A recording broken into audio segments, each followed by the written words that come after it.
content of this channel is for mature audiences. Parental discretion is advised.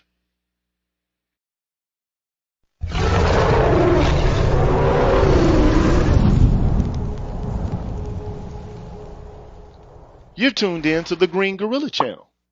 Please make sure to like the video, subscribe to the channel, and hit the bell notification button. And please, feel free to share the video. Thank you.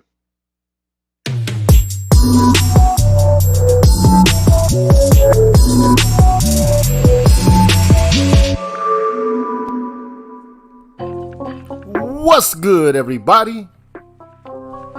I'm the G with a PhD, and you're tuned in, of course, to the Green Gorilla channel. It's the place where black men can express themselves freely, straight up with no chasers. Before I get things started, like I always do about this time, I want to give a shout out to all the members of the Green Gorilla channel. So let me start that process now. I want to give a shout out to Lidge Terrell, Rogish the Billmonger, Michael Ross, Gregory Oliver, Darkside Excellence, Greg, Rais Muajid, Darnell Smith, Antonio Feria, Papa Didas, Barry Little, Brotherly Love 215, Alan Wiley, Mr. Valentino, Jason Hales, The Final Watcher, Black Men Being Brutally Honest, 77 Base X, Craig, Omni Americana, Cameron 87, Deshaun Nolly, Brian Peaks, Nelso, Apex Prowler, Kareem Henry, Doc LaRock, Julius Ferguson, B. Hillfire, J. Charles, Mark Holt, Lee Ways, Jeffrey Speed, The Face, Mark Swift, Show Me, Black Dog, Odd Collard, Raphael Brown, Deanne, Donald Watts, Cozy Corner, HipHop.catv, Coach DC, The Remedy, Kashif Caldwell, Ominous Black, I Am Black Man, Nichita, True King 337, Mr. Blue Collar, Barnolas, Kyle J. Sura, I'm Just Jules, Ab Media 83, Brian McMurray, TD Hip Hop Media, Drew Main,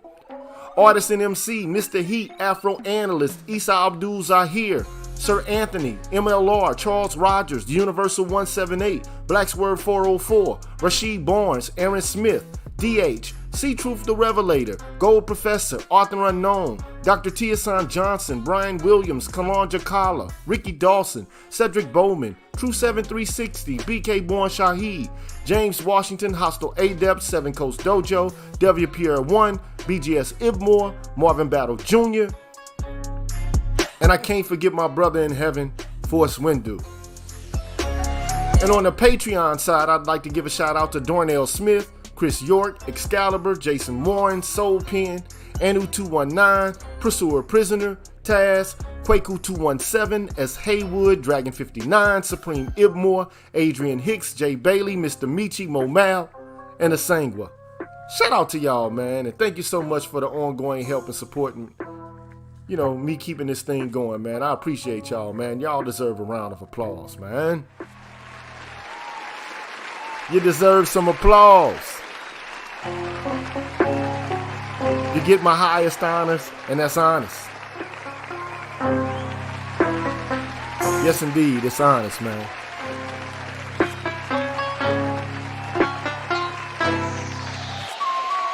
And if you're wondering about becoming a member of the Green Gorilla channel, well, here's how you do it.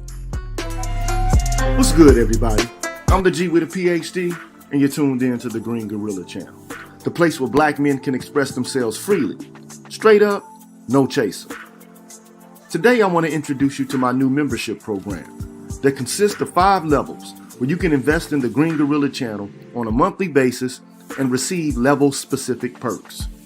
Memberships are special because they improve the quality of the content of the channel and will help me to be able to keep the channel going.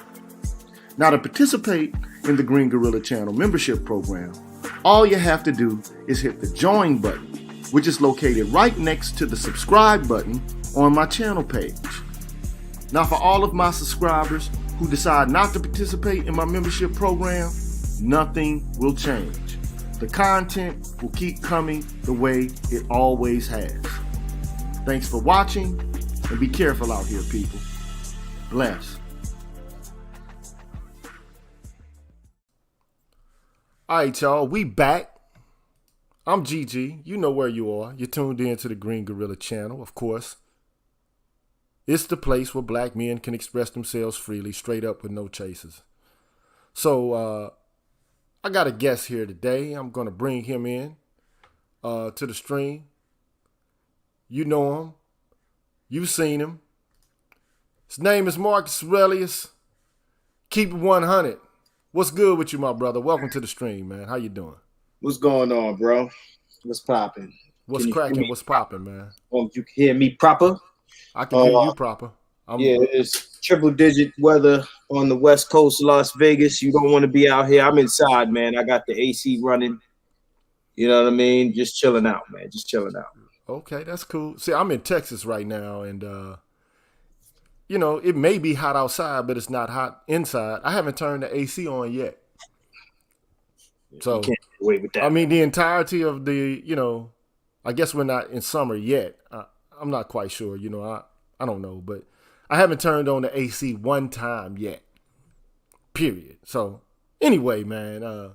So how's life out in the West Coast, bro? Other than the heat, it's all good, man. You know, just chilling out, man. Just taking it easy. You know, basically peeping out what we about to discuss, but we'll get into that in a second. Yeah, now before we even get into that, the first thing I want to do, so I'm gonna take us off the screen and I'm going to show you know, the clip that Monique herself you know, put forth the idea that, you know, black women need to somehow come out of the house more respectable. You know, you don't have to come out in bonnets and house shoes. But I mean, she said it more eloquently than, you know, I could have ever said it. But I probably wouldn't have ever said it in the first place. That's just me. You know, if you want to go out there looking like that, that's on you.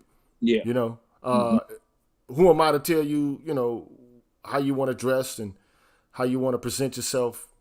You know, I have opinions and thoughts about it, but, you know, I can't make people do what they don't want to do. You know, I used to try to tell the young guys in the neighborhood, like, man, come on, dog. You got your pants, man, at the, you know, bottom end of your buttocks, bruh. Like, you know. We're going to talk about all that. Like, we're going to talk about it all. I mean, you know, I've said to myself, like, you know, come on, bruh. Like, you're doing too much, man.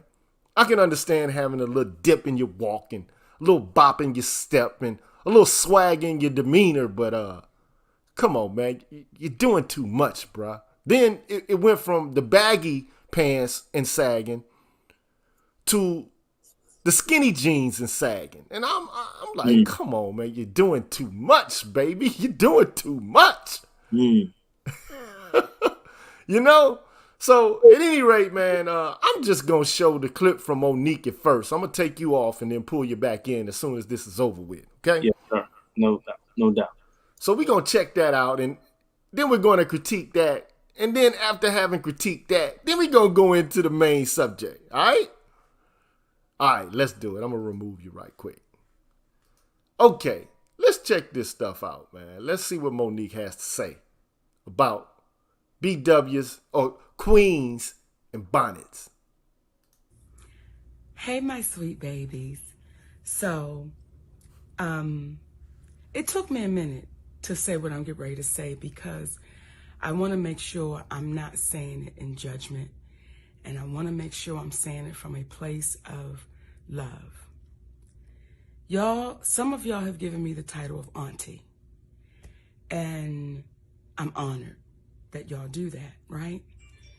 But there are times where auntie got to talk to her babies and say some real shit. So yesterday, I was in the airport in Atlanta because I'm in Jackson, Mississippi now at Chuckles Comedy Club, right? And we got 3 shows tonight. We got a matinee at 5:30, then we got 7, then we got 10, right? And I'm excited. I always love going to the stage. So when we got to the airport yesterday, I was excited, like, all right, baby, let's go get him in Jackson, Mississippi. And as we began to walk through the airport, I saw so many, actually too many to count and too many for me to tap. But I saw so many of our young sisters in head bonnets, scarves, slippers, pajamas, blankets wrapped around them, and this is how they're showing up to the airport. And I've been seeing it, not just at the airport, I've been seeing it at the store, at the mall. I've been seeing sisters showing up with these bonnets and headscarves and their slippers.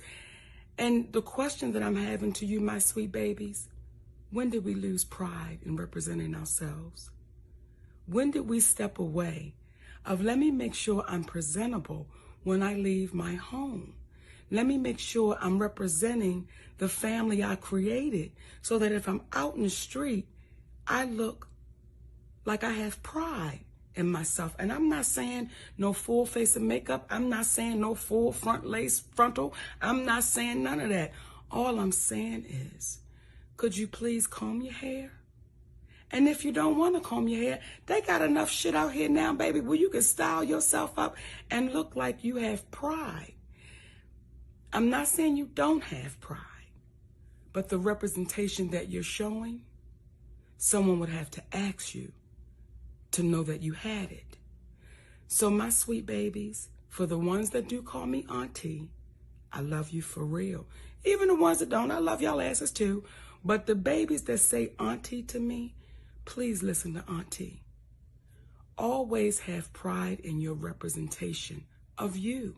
It's not to get a man. It is just your representation of you, my sweet babies. So I'm just giving y'all a warning. If I see you in the streets, in the airport, in the Walmart, and you got a bonnet on and you got slippers on and you looking like what the fuck, Aunt Nikki gonna tap you and say, hey, baby girl, show you what you worth. Show you what you deserve. So all of those posts that you see celebrities putting out there saying, hey, queen, hey, queen, hey, queen, well, can we start putting it into action? So I'm asking our wiser sisters, when we see our little babies out there looking like they just don't care, and I'm not saying y'all don't, it looks like it. Can we just tap them and say, baby girl, you deserve more than what you're showing. Represent you with pride, my babies. And that may be a part of us helping our community. Because if you look like you don't give a damn, how you going to be treated? So, when I say, hey, queen, I can only say it to the sisters that it belongs to. Because a lot of us are still in queen training. So if you're in queen training, stop being fearful of taking your position. And queens don't walk around with bonnets and headscarves and slippers and pajamas. That's for the house. When you go outside, represent you, baby, like you are worthy and you deserve the title of Hey Queen. Aunt Nikki love y'all for real, and I ain't never gonna BS you.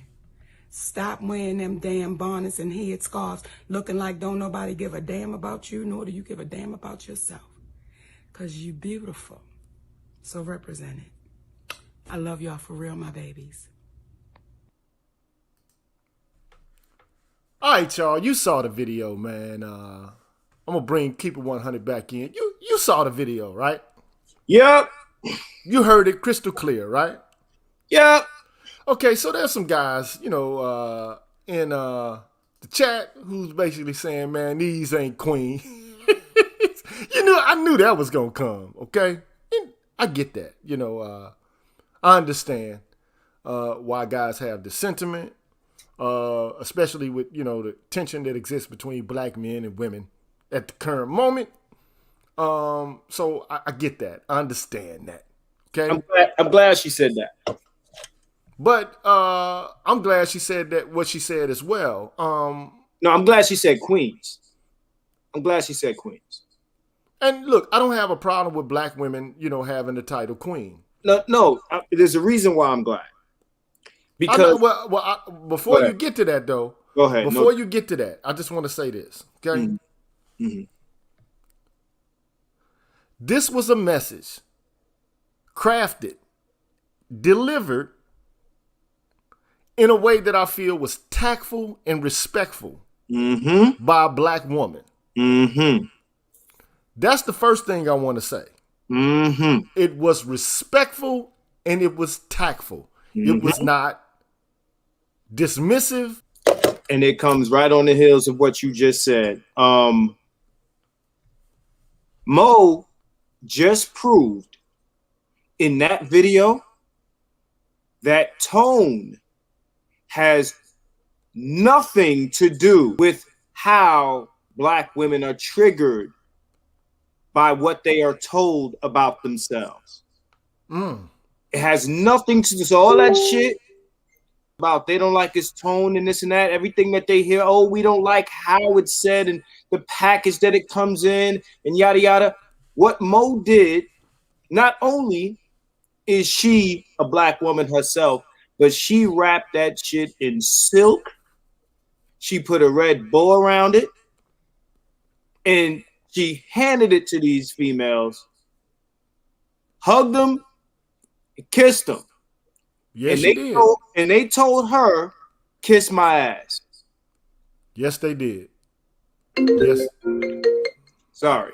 It's all to the good. This shit is on airplane mode. What the fuck? I see the big plane right here. Fuck.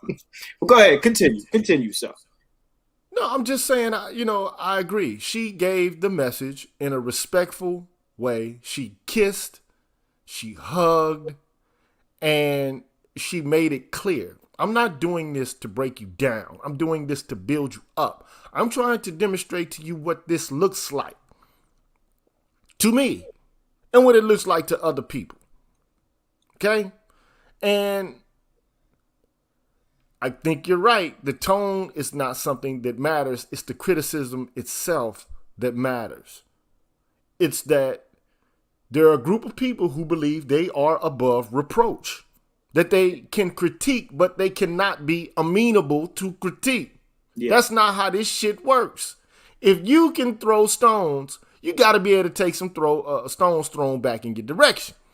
This is just the nature of reality. You can't critique. And look, I'm not trying to make this a black man, black woman thing, but, black men have been the butt of critique for quite a bit of time. Yeah. We know this. Yeah. We can't do anything right. We Tyrone, we Pookie, we trifling, low down, dirty, nasty, conquered, there's so much out here. We dusty, it goes on and on and on. Mm-hmm. Okay? And so everybody's cool with black men being the butt of critique. And most often black men don't even respond. Now, there are a group of women sometimes who do respond. And I give a shout out to those women. You got Shalakemia who does. You got Kendra who does. There are a lot of women, especially on YouTube and in social media spaces who do, say, hey, look, here's some things that are wrong about the critiques that are issued towards black men. Okay? You got Love Dorsey out here. It's a lot of... There are quite a few women who do this, okay? Who come to our defense. But as a whole, you don't see like random women doing this shit. Now, they might do it when it comes to Black Lives Matter. You might see some people coming out there with some pickets and some stuff like that. But we're talking about things that are dealing with appearance, pants sagging, cornrows and dreadlocks and skinny jeans hanging down towards the bottom portion of your buttocks. You don't see them, coming out talking about respectability politics is wrong. Don't police black men's bodies. Because what this is it's another way to discuss the ways in which, for them, the ways in which black women's bodies are policed. That's all this is, right? So now they're accusing Monique of policing black women's bodies. The same way they did Kevin Samuels, the same way they did the guy who owned True Kitchen. This is a policing black women's bodies issue. Which, by the way, if you must know, I find this whole notion that black women's bodies are policed because they're critiqued, I think it's absurd. And I think it's, an affront to black men who actually are the most policed bodies in the Western Hemisphere. These are the facts. Dick policing is a very big thing. I'm just saying, like, because our bodies are policed more than any other people, maybe arguably the world. Because there are more black men in prison in the United States than there are women locked up damn near throughout the entirety of the world. I'm talking about all women, races, nationalities, creeds, and religions. These are the facts. Okay? Now, let me just say something about this, though, before we move to the next phase of this. Okay? Now, I just so happen, to have taught at a university which was predominantly white. And this was, the institution before the last institution. But so sometimes the college students would come to class in their pajamas.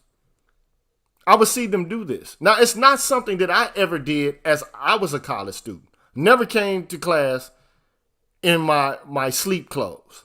I never did. And I never saw the girls who went to college do that either. I've never seen them do that. Okay? But I graduated from college in 93. This is almost 2023. Okay? So we're talking about a long time ago. Okay? But I saw the white girls start coming to class in their pajamas. But it subsided though. It was a trend for a minute and then they receded from the trend. What I think this is partially is black women imitating white girls from college, and now it's beginning to matriculate throughout the entirety of black culture. Now, I've never seen these white girls go out in public in their pajamas, like to the mall, the grocery store, and all of that. I just saw them come to class in their pajamas. Okay?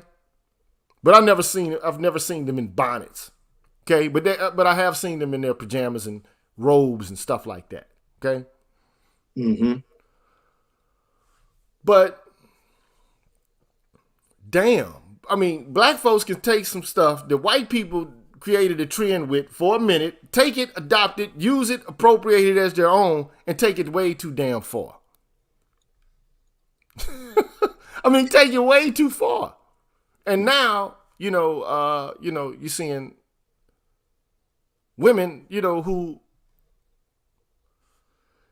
it's one thing for men to be slouchy and sloppy. It's expected. Now, you can say it's unfair that men get to get this off and women don't, but like, it's acceptable for men to be dirty, especially because men work dirty jobs. It depends. Because I'm going to tell you this, right? Check this out. I'm going to point this out, right? And I want everybody watching this video that's in the chat to hear me, okay? Because earlier you brought up the subject of sagging jeans. Now let's talk about sagging jeans for a second. Okay, they talk about policing black women's bodies. Check this out. I am not a fan of sagging jeans. Let me put that out there. Not a fucking fan. Never did it. Never liked it. I mean, back in the 90s when motherfuckers would probably like show the waistband of they shit, it wasn't a problem. But now it's fucking ridiculous, right? Shit is under the ass. That's just how I feel. Motherfuckers could do what they want, but as a fucking heterosexual motherfucker, I don't want to see ass in the street from no nigga. Anyway, continuing, right? Now, this is what this is being compared to. This is what I'll say, right? Dudes sagging. There has never been a movement, right? Or a hashtag or anything like what we're seeing here with these, bonnet bullshit in reference to sagging, right? But let's keep it real. If you can remember, there were places, businesses, malls, and different places you could not go if you sag. They would not allow you in. It was akin to no shoes, no shirt, no service when it came to sagging, okay? All right? There is nowhere that is restricting women from entering because they're wearing the bonnet, okay? They're talking about, well, we want the freedom to blah, blah, blah. You have the freedom. You have it. It's not against the law. It's not against any business policy. Anywhere. You can go anywhere with a bonnet. Nobody will deny you entry. No one will deny you service, anything like that. There are signs on doors that say you cannot sag your pants. And again, I am not advocating for saggy jeans or sag jeans. I'm just saying what the difference is, right? Because we're talking about policing, right? This is just what you said. Black men are the most police. Black men are the ones that sag. And we are not allowed certain places if we sag, right? Mm-hmm. But you can go anywhere with a bonnet. You can get on a plane with a bonnet. Like Mo said. So, but you can get on a plane with a do-rag too. Yeah, you can. But hold on. I just want to finish this point because do-rags is one thing. Right now we're talking about sagging jeans. So we're talking about respectability politics, right? So, you know, do-rags is do-rags. And we could talk about that, but let's talk about the sagging because is I guess more people are offended by it, right? We've all heard negative things about sagging, right? Yeah, okay. My man said they got laws against sagging. Absolutely. And I agree. Yes, they got laws against sagging. I can attest. Right? There are, I don't know what city he lives in, but I can tell you, in the city of St. Louis, you're not coming in the club sagging. I mean, you might get in the club to some degree, but you're not getting into no white establishment with your pants hanging beneath your buttocks. It's just or the mall. No, it's just not gonna happen. They're gonna come in and say, "Nope, pull your pants up."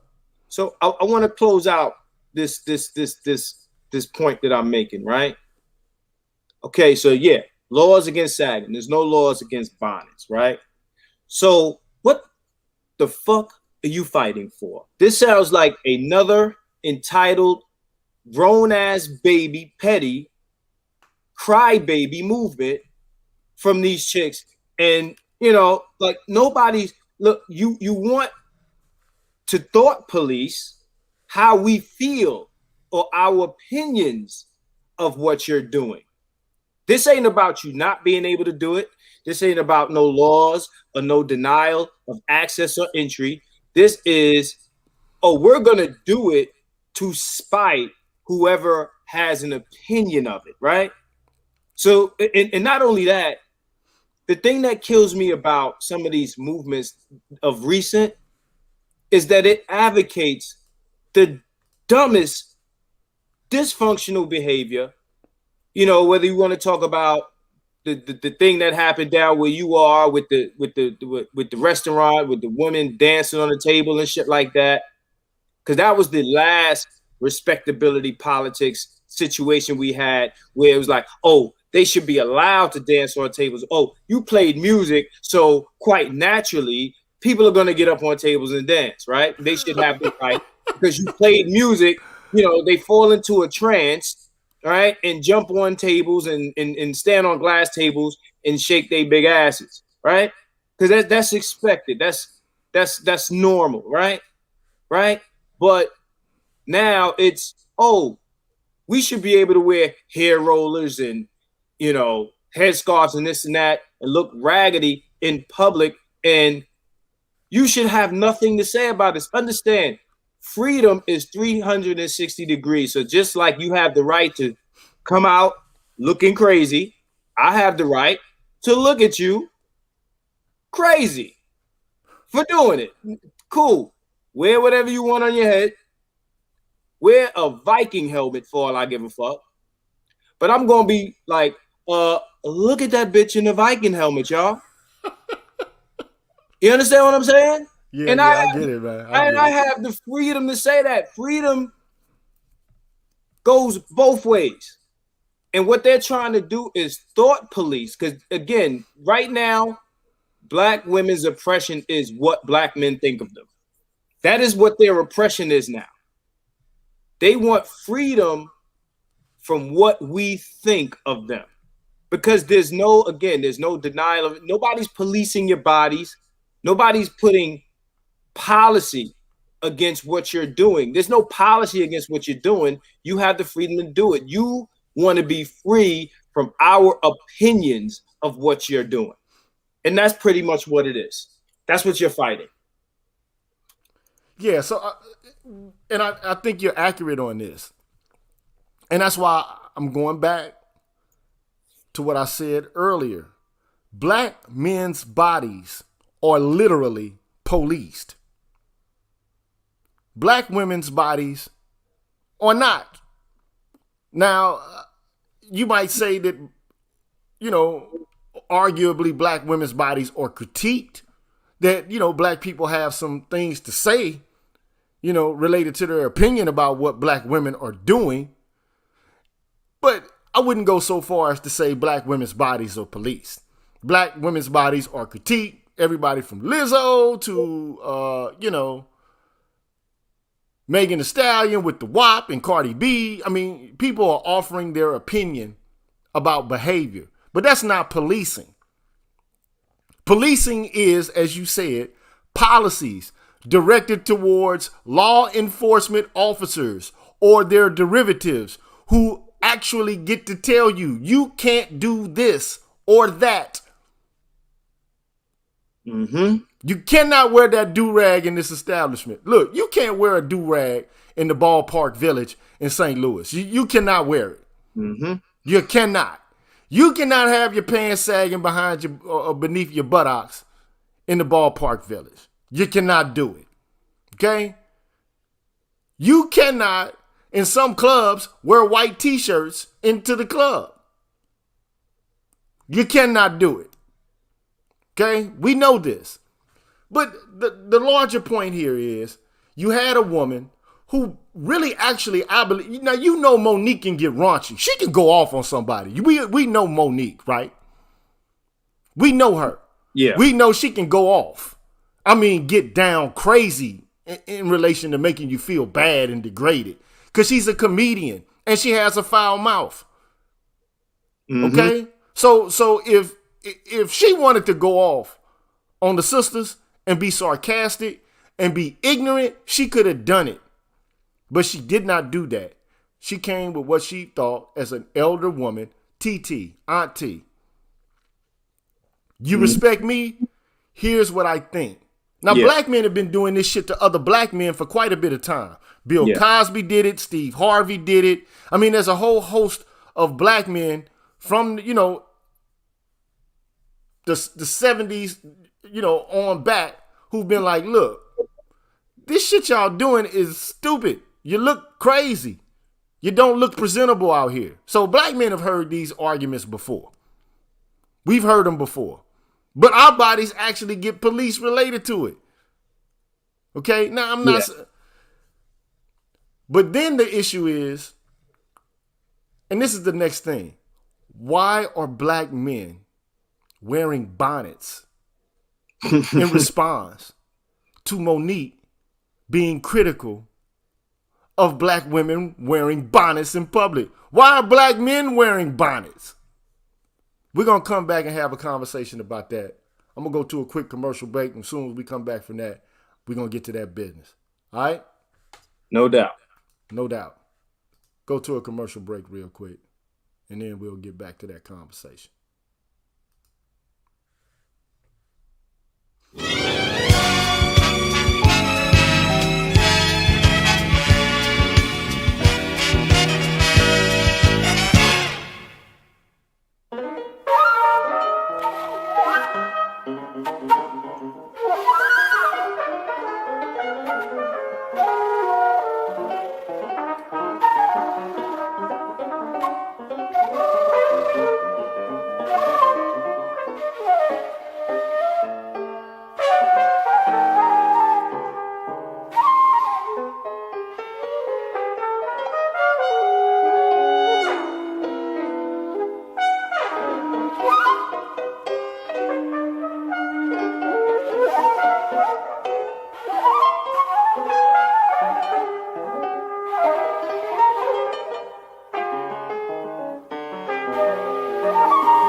All right, man, we're back. I'm the G with a PhD. You're tuned in to the Green Gorilla channel. It's the place where black men get to express themselves freely, straight up with no chasers. And I mean that, no chasers. Thank you to the brother who just subscribed to the channel, TV Slade. Appreciate that, sir. I'm going to bring back in my guest,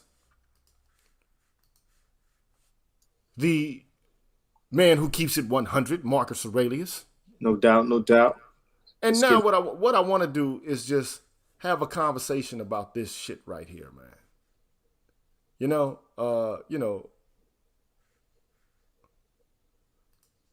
black men wearing bonnets. I just don't understand it. I think it's bizarre. I think it's weird. Now, and that's the reason why I put the thumbnail up where you had the rapper Bizarre, who did it as a gimmick, like a tactic, you know, in order to garner attention and to demonstrate how psychologically off-putting he was. But now you got guys, man, who are literally actually coming out wearing bonnets, man. And most of these guys, man, look, to be quite honest, man, they look gay, man. And I think that part of this is that you have gay men who identify with the lionization of women and who don't want to see women critiqued. But then here you got Luda, who's wearing a bonnet. Mm-hmm. Now, this is the man who has hoes in every area code, who has, songs like that start off with phrases like, we're in the middle of wholeware. Yeah. With songs like, use a hoe, I said that, use a hoe. Mm-hmm. Now, this guy is like coming out with bonnets and shit in response to a black woman who, with kisses and hugs, told black women, look, the shit you're doing looks raggedy. It doesn't make you appear to be the queen that you say you are. It makes you look like how black men look when they got their pants sagging and wearing do-rags and shit. That's what it looks like. Now, I'm not a fan of respectability politics. I believe you should be able to wear what you want to, how you want to. Okay, do what you want to. But the issue I have today is, what the fuck are these dudes doing, man, coming out and supporting black women when they got a black woman telling them or correcting them? What the fuck is your place in this, man? What is their place in this, bruh? That's my issue, bruh. Pander bear. That's what that shit is. Pander bear. Okay? Got a lot of pander bears. Look at this guy. Like, let me ask you, like, all right, you already said it, right? So I'll add, don't leave that picture right there. That one right there. Okay? Do these look like guys that have experience with women? I mean, look at this dude. I can't, look, I'm not going to go so far as to, come out and say who I know does or doesn't, but, look, I tell you no. I said, do they look like guys? Do they do they appear to look? Let's just put it out there, man. Did they get skins? We ain't going to say the word. Do it look like they get skins? Allegedly, like, do they come across? I don't want to say do they or do they not, but do they come across to you? Do you get the energy that these are ladies' men? Not really, no. And thank you, by the way, Javen Thompson. Appreciate your donation. And thank you for that. So I'm gonna respond to Sean. What's it, Shauna Crazy Life? Criticism is what we all need. She says too much criticizing instead of trying to help make a difference. What is she supposed to go to these people's houses? No, she has to get online and say this stuff. You have to, dudes wearing bonnets is not going to help the situation. You're still going to look crazy in the airport. It doesn't matter. What's up, Alonzo? It doesn't matter that these guys, that means these guys went to the store, maybe to the 99-cent store, and bought these headscarves to get on the internet to get female attention that they're not going to get. Look at this guy. He, like I said, man, do these guys appear to you to give off the energy of being ladies' men? Look at this guy. Look at him. Well, I'm not here to, look, I'm not even here to critique the way these men look, or, That's fine. That's fine. I mean, we're asking the question. Yeah, but that's true. That's true. We're asking the question. We have to investigate. Look at this, but this motherfucker tied his shit perfectly. Look, he knows how to tie the scarf. Like, he didn't go get a shower cap or a bonnet with the wristband or the band. My man went and got an African head wrap and tied that shit perfectly, bro. How many motherfuckers do you know that know how to do that? Look at this guy, man. Come on, B. Come on. What he calls himself the black woman's whore. Come on, man. This is what I'm saying. I'm like, come on, man, bro. Look, even let me just say this. I'm not saying I would condone it. Okay.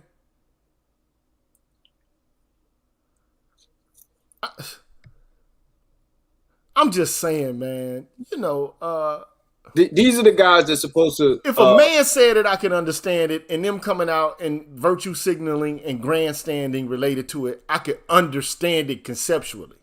Okay, I'm saying I could understand if they're responding to Kevin Samuels saying, "Stop wearing bonnets. You look like pickaninnies out here." I could see them. I could at least intellectualize the response. I can intellectualize the response. However, as it pertains to them responding to Monique, I don't get it. Because it wasn't an attack. I don't understand it. Let me tell you something, bro. These are the dudes. Look at the picture you have up. These are the dudes that are supposed to help us fight white supremacy. Look at this guy. Come on, man. Look at how he's holding the glass, bro. Look, check this out. Look, I don't want to pass judgment on these dudes or whatever their demeanors are or their lifestyles or whatever, but we asking the question. And the funny thing is that they call Kevin Hart. They call Kevin Samuels gay because he, criticizes black women, when we all know typically that the LGBT community and black women work together. Okay, so most of these guys that we're showing pictures of, I would question their sexualities. The LGBT community usually supports the antics and the dumb shit of black women against us. They usually gang up on straight black men. So to accuse a black man of being gay for criticizing black women is a reach. But getting back to the topic, fashionably tardy, bro. Again, look at the avatar in the corner. Look at the avatar in the corner. These are not legitimate. Look,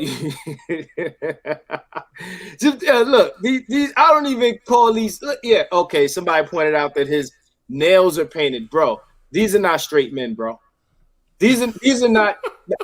Let's call it what the fuck it is, bro. Look at this picture that you have up here right now. This is not a heterosexual male, so he does not qualify for us to call him a simp or anything else. He doesn't qualify. He's not on the team for him to, he's not breaking rank. He's gay.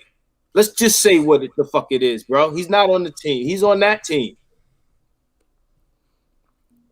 I don't think you could call them cats that, dog. But this is all right. Okay, y'all call cats educated language. These are motherfuckers that ain't educated. They lame in the motherfucker. I ain't gonna put them on them that I'm saying they take dick and ass and nothing like that.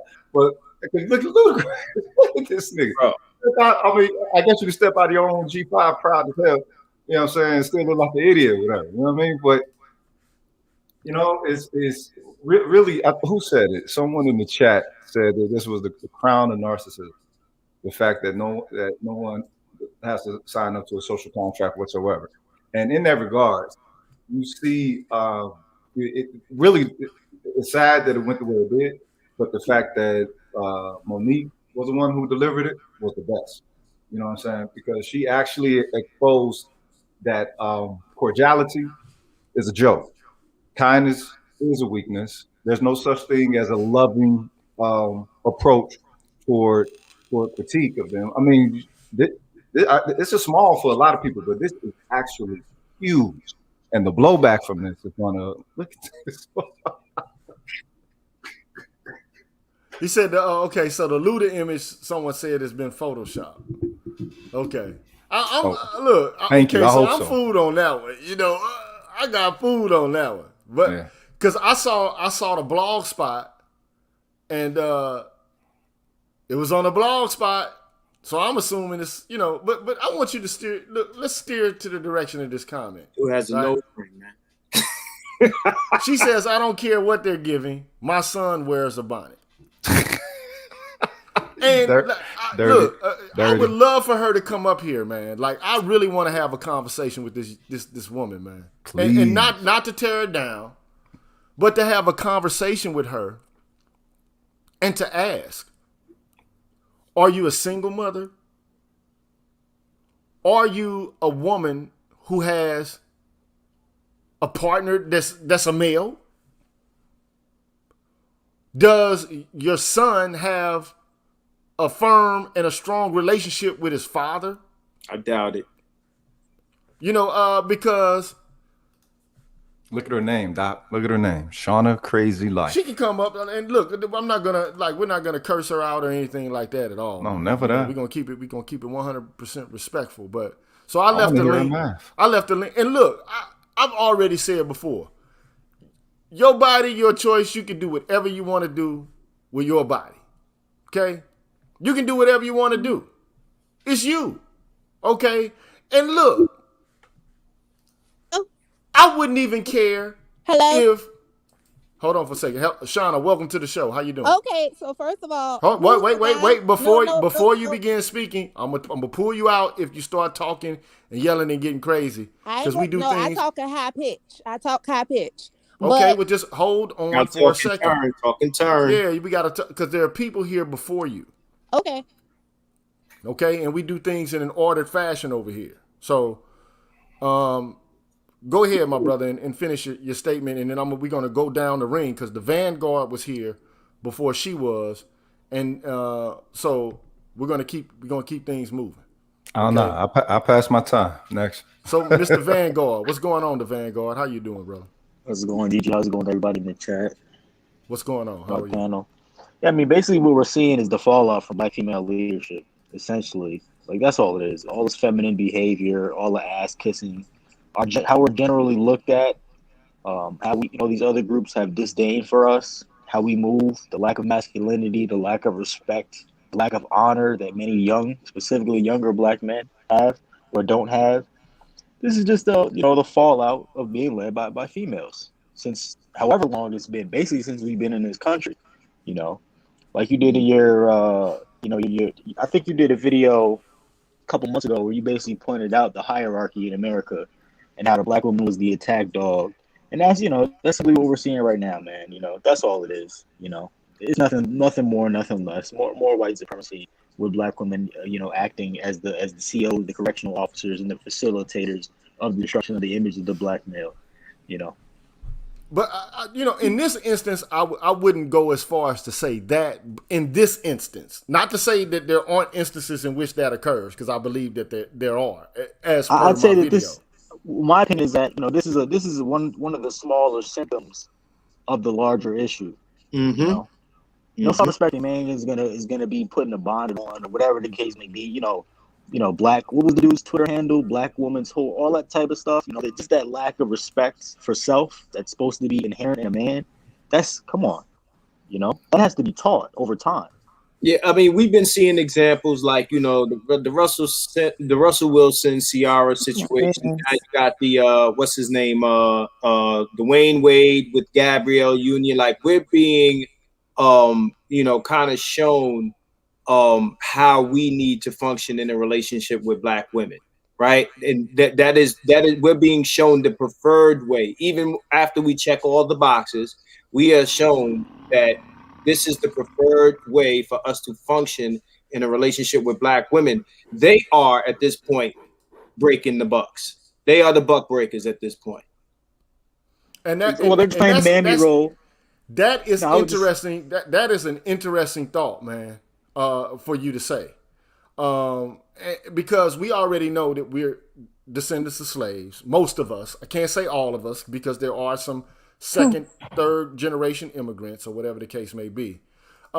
But you know, without further ado, I'd like to introduce Shauna to the Green Gorilla channel. How you doing, Shauna? How are you? First of all, how's your day? My day is wonderful. Stupendous and marvelous. Okay, It is. Okay, but so we're having an interesting conversation yes. about bonnets, and Okay. thank you for watching the channel. Okay, and thank you for agreeing to come through and to voice your opinion. And I don't care what your opinion is; you are free to express it. All right, but just be respectful as you do so. I'm very respectful. But Okay. I'm new to your channel. Somehow it popped up in my news feed, and I decided, to join in because I wanted to hear what you guys were talking about. And y'all were talking about the bonnets and stuff. Now, it's weird that y'all created like a whole panel of men just talking about men who wear bonnets. Like, my son wears a bonnet. My son is 21 years old, and I'm not sure which one of you guys pointed out that he may not have his father in his life. Actually, his father died of pancreatic cancer back in 2016. But whether or not if his father is in his life doesn't determine that he's less than a man because he decides to wear a bonnet. I mean, a piece of garment shouldn't determine who you are as a person. I have never went into a panel of white people listening to them describe their own color. That's just weird. And and then the We're other not. guy Look, was see asking. here's the issue. Then the other guy was asking, "Am I in a relationship?" Actually, I got divorced in 2018, but yes, I'm currently in a relationship. Okay, so this is what we're saying. Okay, so I'm the one that made the statement Okay, about whether or not you're actually in a relationship with a I man am. that has, some impact and influence over your son's No, life. actually, But my son is 21. He's a grown adult. He lives on his own, so he's entitled to make his own decisions. He's a grown man. okay, so this is what we're saying. Okay? Hmm. Now you do know. You are aware. So I'm going to talk about one thing that you said. Hmm. So one piece of garment should not and has no bearing on a person's femininity or masculinity. Correct or incorrect? Hold it now. I'm gonna say this now. Okay. Now, I don't think a man should walk around in dresses, but at the same time, freedom of speech, freedom of expression. So if Ex- they choose to go out and wear a dress and heels and wear wigs, that's them. But I and would I've said, never I would never use my YouTube platform to sit there and talk about it. I mean, like with all the things that goes on in the world, I would never waste my time speaking on that. But I'm not saying that y'all can't do that. You can do it. Like I said, you can do whatever you want. You can do but whatever see, you want. But here's the it's issue just a though. See, bonnet. It's but it's here's a the bonnet. issue. See, first of all, we're not making an issue about a bonnet to begin with. Nope. What we're doing is let me explain to you what's being done here. Okay? Just so you can get some sort of intellectual grasp around Hmm. it. We're having a conversation about a political response, right? Based off Because what that's Monique said, right? about what Monique said, which Hmm. was a message that was caring, caressing, Hmm. and constructive from her opinion to another group of women. Right. Okay? That's what it was. Was it not? I mean, I'm not sure how long you've been on live.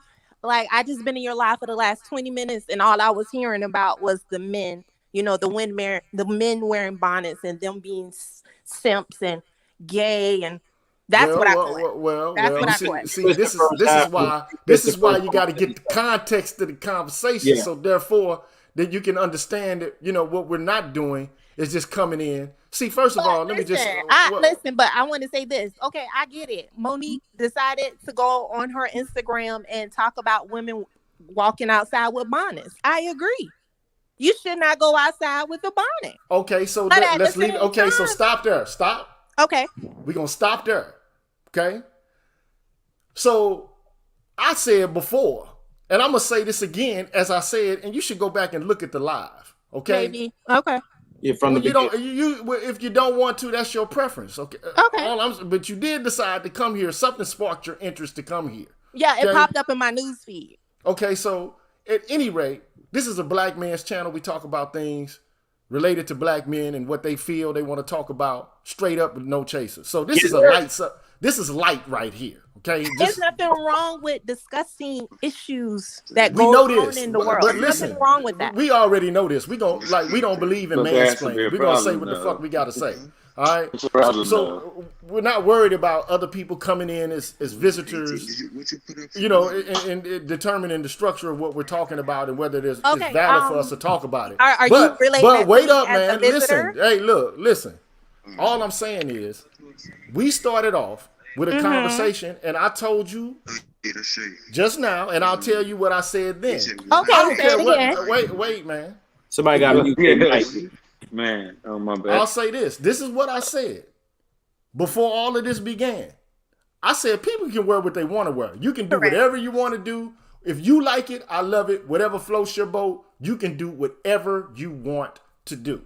If you're a man and you like to have your pants sagging down beneath your buttocks, if that's what you want to do, if that floats your boat, go ahead and do it. If you're a woman and you want to wear hair rollers in the supermarket, or if you want to wear a bonnet to the mall, that's on you. You can do whatever it is you want to do. Okay? Mm-hmm. However, what I said was I wanted to examine Monique's statement and the political backlash from the reaction. Yes. And the reason, the only reason why I wanted to join is because when I made my comment in your chat, all I said was, who cares? I mean, I said, I don't care what they're giving because my son wears a bonnet. And then from that, it became, oh, does she have a man? It's his father, and it's like it shouldn't have went to that. I'm a visitor, like you say, I'm a visitor in your chat. You know, I'm listening to you guys talk. I was just leaving a comment, just saying, I don't care. Me personally, I don't care because my son wears a bonnet. But see, that's normal to you, sister. That's normal to you. That is not part of our perspective of normality. He don't wear that outside. That's what he does in the house. When he comes here, sometimes if he's spending the night at my home, he does put on a bonnet. He has hair. Waves. No, he has like that little temp fade, like that. I don't know what that's called, but does he have dreadlocks or something? No, he don't have no dreadlocks. He likes to. When he comes over, I'll braid his hair down in like 4 little braids, and then he'll put a cap on his head. And believe me, I asked him, son, why are you wearing the damn bonnet?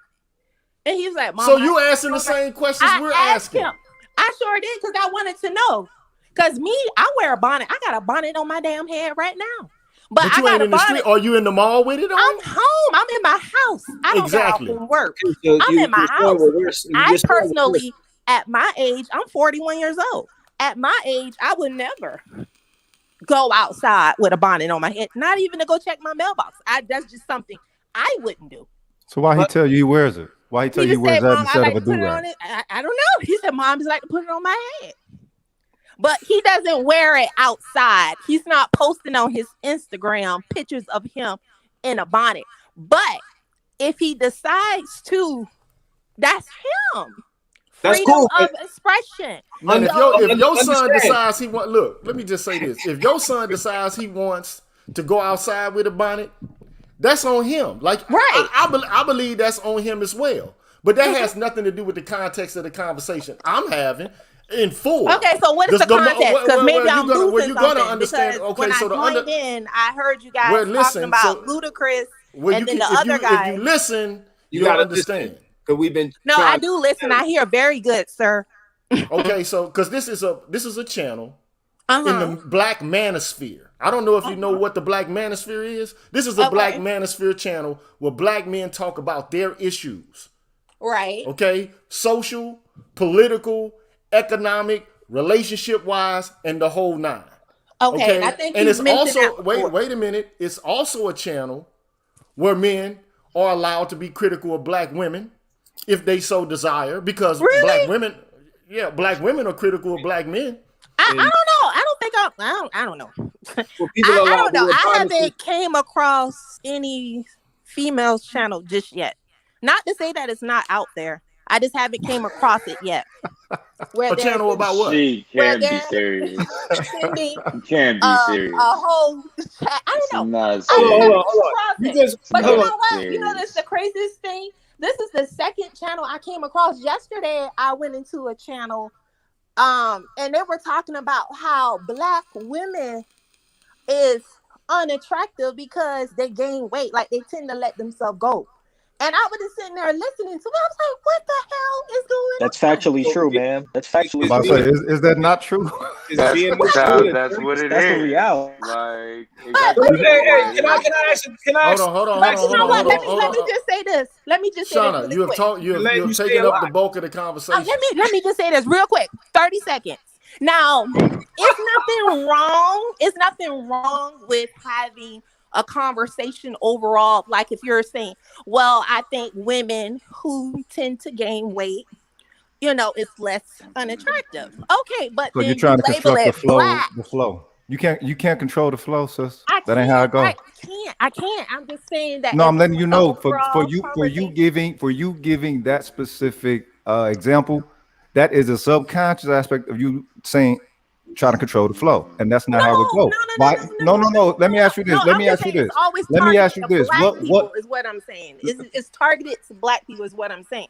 Okay, but the thing is, you do have some realities within factors within our reality that require some sternness. It requires some harshness. It requires some cutting, right? That's not what Monique did, and that's what Doc was trying to let you know. Monique is seeking attention right now. I don't know what's going on. How is she seeking attention? Okay, so let me ask you this: choose what topics to talk about. Is she wrong with the Kermit one that she spoke on? I don't think she's wrong, because in a way I agree. A black woman needs to do better. You need to not be out in public with pajamas on.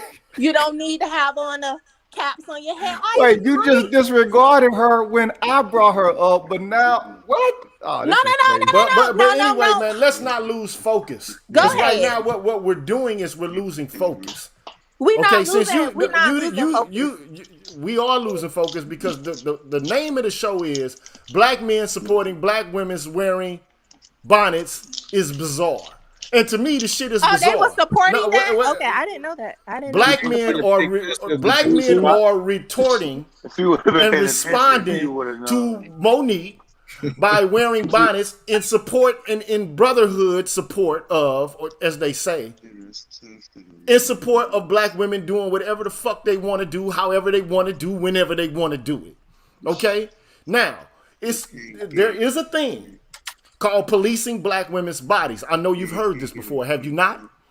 I probably did. Okay, so we're saying that this whole notion that black women's bodies are policed because they're critiqued is a misnomer. Are critiqued the most out of all races? Yes, they are.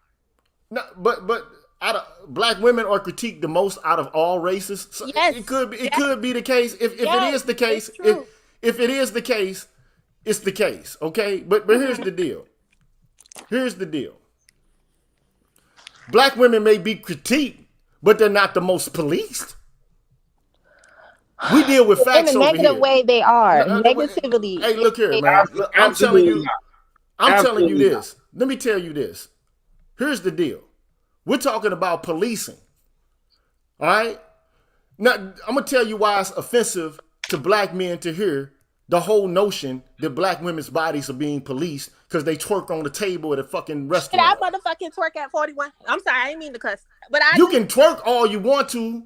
It's you. But if you in my business and the business is a family orientated business, and you twerking and you standing on my furniture, I'm gonna tell you politely, would you sit your ass down, ma'am? No, I'm gonna And if you escort out. She's gonna have to come on out. You know, and basically, recently, a man told a woman on more than one occasion, or a group of women, please, this is not that sort of environment. I don't want you all standing on my furniture, twerking on the glass. Would you please stop it? Okay, this is a family environment, or whatever the case may be. I want us to behave respectably in this establishment. Would you please kindly, retreat from engaging in that behavior? And they just like, well, fuck you in your restaurant. We're going to keep doing it because we want to do what we want to do because we're queens. We can do whatever we want to do. And if you tell us anything and say you can't do this in your establishment, then you're policing our bodies. Okay? Now, if I was in a restaurant and I start standing on somebody's furniture in the restaurant, I know, first of all, that shit is disrespectful because I know I don't want nobody standing on my motherfucking furniture in my house. So if I'm standing on somebody's furniture in a restaurant, that's doubly offensive because I know I'm supposed to behave in a more respectful manner than I even would do in my home or somebody else's home. No, that isn't. So that's a prime example of people should know. Hold on, wait a minute, man. I'm not done with I'm not done yet. Okay, so why hold up? Because this is my show, Miss Shauna. This is my YouTube show. Channel? Okay. This is my show. Okay. YouTube is my YouTube channel. Okay. Okay. And so therefore, I'm gonna take the lead. Like, I could just kick you out. I'm willing to keep you in. I wouldn't lose no sleep if it happens. What do you want me to do? You want me to fall out? Like, what I would like for you to do is understand the space you're in and that you don't. You're proving our. Hold on. You're proving our point. Right. No, I'm not tell y'all That's shit. what's funny. You don't want to control shit. You're actually demonstrating the behavior that we're talking about here. Where you got a bunch of people in the discussion. And you basically come in here and have overruled. And you got the guys in the chat. No. But see, this is a different point of view.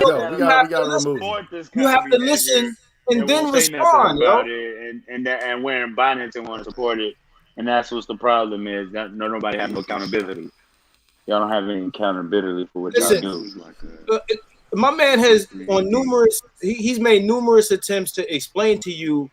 You said you missed the beginning of the discussion. He's tried to explain to you what the conversation was from the beginning, and you have yet to be quiet long enough to actually hear it. And if you want to understand what's being talked about here and stop reacting emotionally, then you'll understand where we're coming from and understand what the title of this cast is and what we're actually getting at here.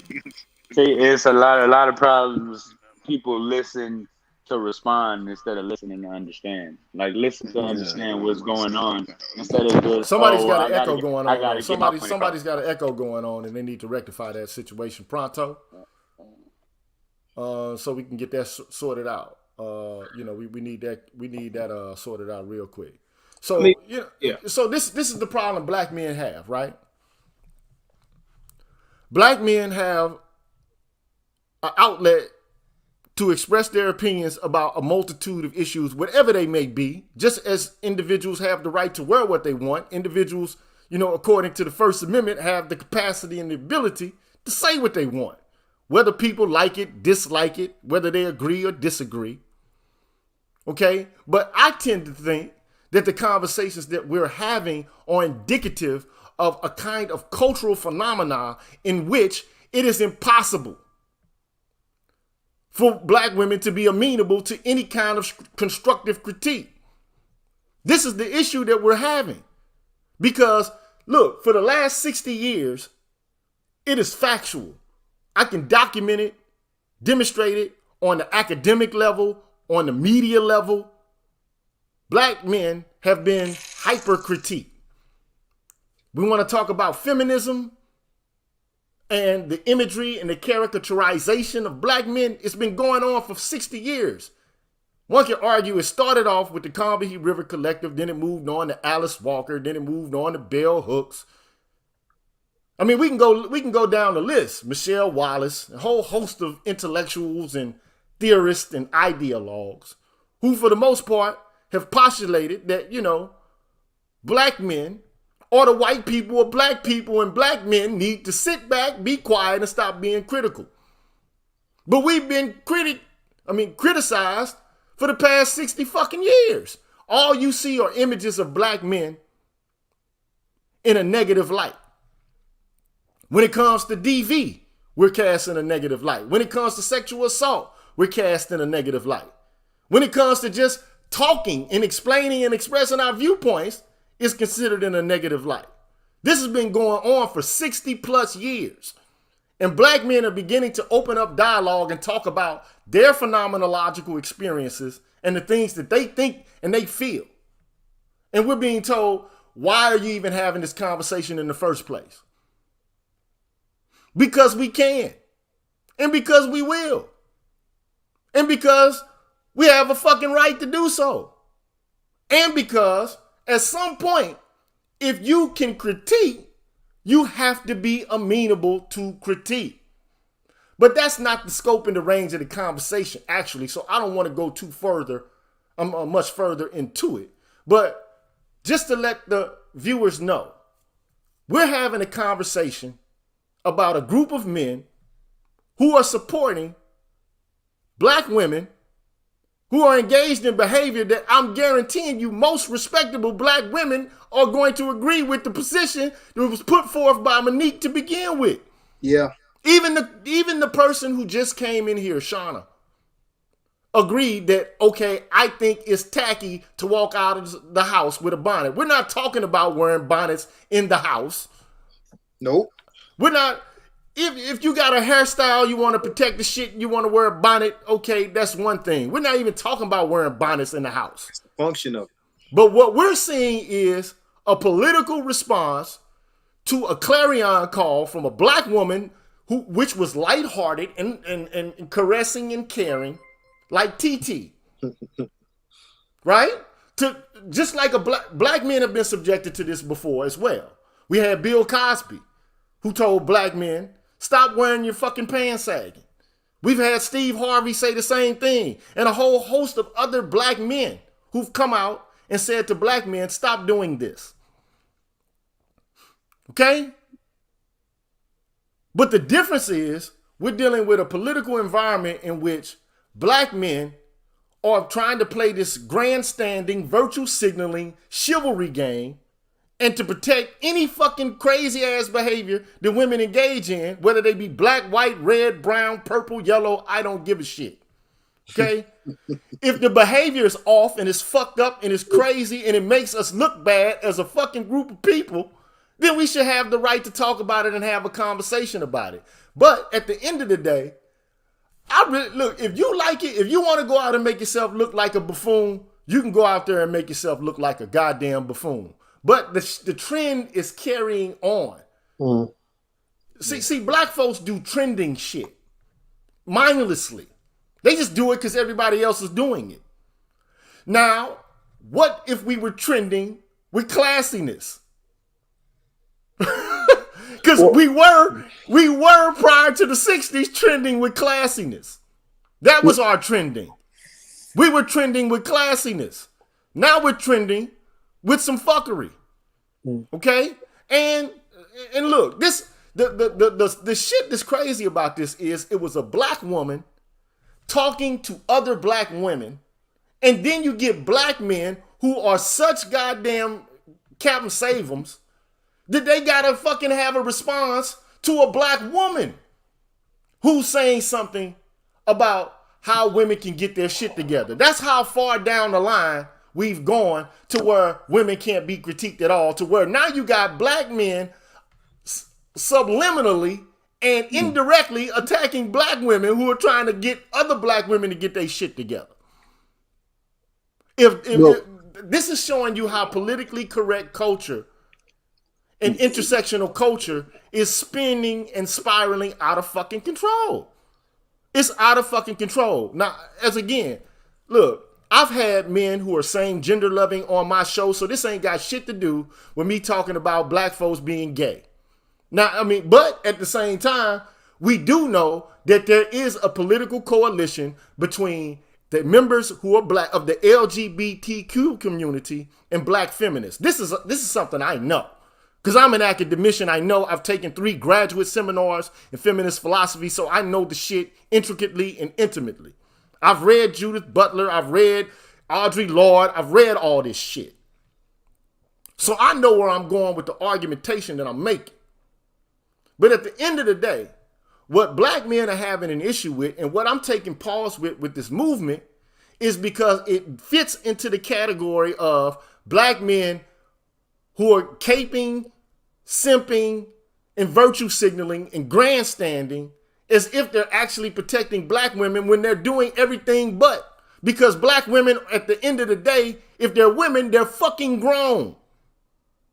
They're grown-ups. And they ought to be able to hear criticism, especially if they're able to give the shit out. Period. Mm-hmm. At some point, all of this shit related to victimization has to come to, especially when we're talking to each other. It'd be different if we're talking to, white women or white men or Latino or Hispanic men and women. We're having a conversation that's intra-racial, not inter, but intra-racial. And we have been critiqued ad nauseum. We're trash. We're dusty. We're crusty. We scrubs. I mean, you see the shit everywhere in popular media. But as soon as men say some shit, then it becomes intolerable. It becomes misogyny. It becomes misogynoir. Everything that we have to say cannot be reduced to misogynoir or misogyny. It just can't be. We have some legitimate concerns, and God damn it, they're going to be heard. It just is what it is. I'm going to let you other guys have some comments, man. All right, I know you've been lurking so I'm quite a going bit of time. to say this because, we talk about respectability politics, right? Mm-hmm. I want to know, especially from the woman in the room, as best you can, right? And try to give this to me without, the emotion, right? No disrespect, not trying to be funny. Why is conducting yourself with class and dignity associated with whiteness? Please answer that question for me. Okay.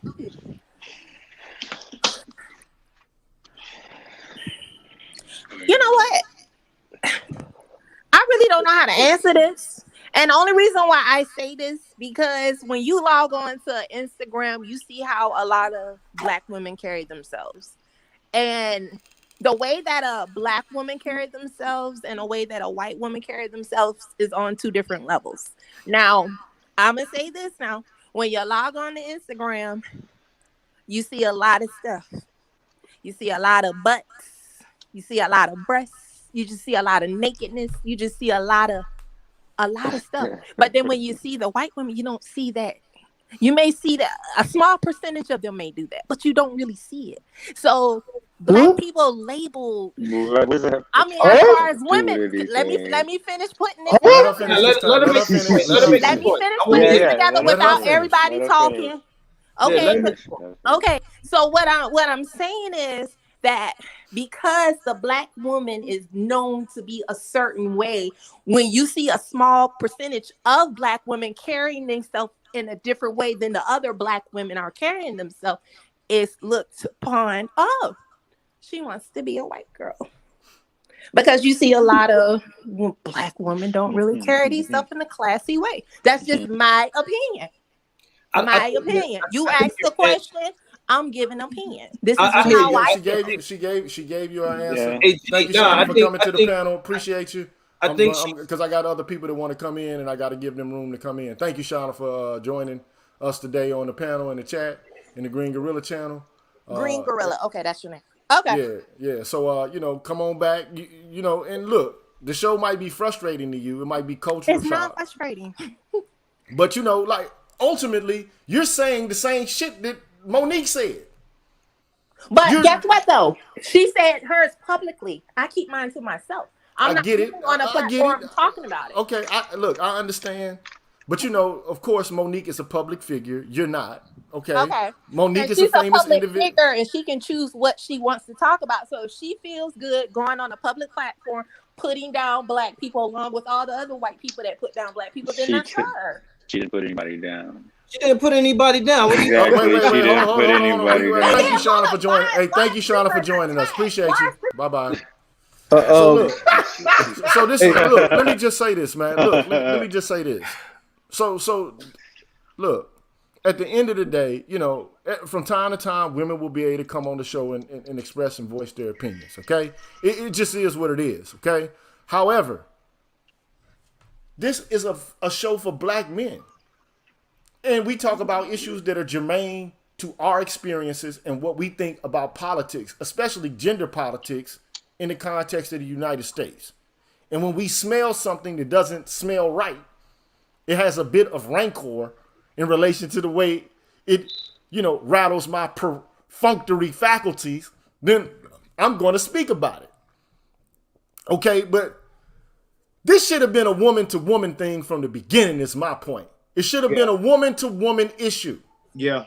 It should have stayed a woman-to-woman issue when it came to Monique, because she said what she said and she expressed what she expressed in relation to caring. And look, Monique has respect. Okay? She does. But then what you have is the gender binary brigade or non-binary brigade of guys and women, and the people who think like this, who come back and said, oh, look, she's trying to police black women's bodies. Here it is again, respectability politics. And look, it is respectability politics. And typically I don't have, like a bent or a leaning towards it. But, think about it. At the end of the day, I'm just tired of hearing about black women's bodies being policed. Because black men are the most incarcerated and policed group of people on the fucking planet. These are facts. This is not how we feel about it, what we, go through socially, emotionally about it. It's an empirical fact. There are more black men in prison in the United States than women incarcerated in the entire fucking world. That should make you sit back and think, what the fuck is really going on in relation to race in the United States? That's what we should be thinking about. But instead of being able to actually have that conversation and to think about it, we're being told, be quiet. You can't even be a part of our organizations. People are actually making money off our dead bodies. And then at the same time, they have a political ideology which tells, us, well, you can't be in leadership here because that would be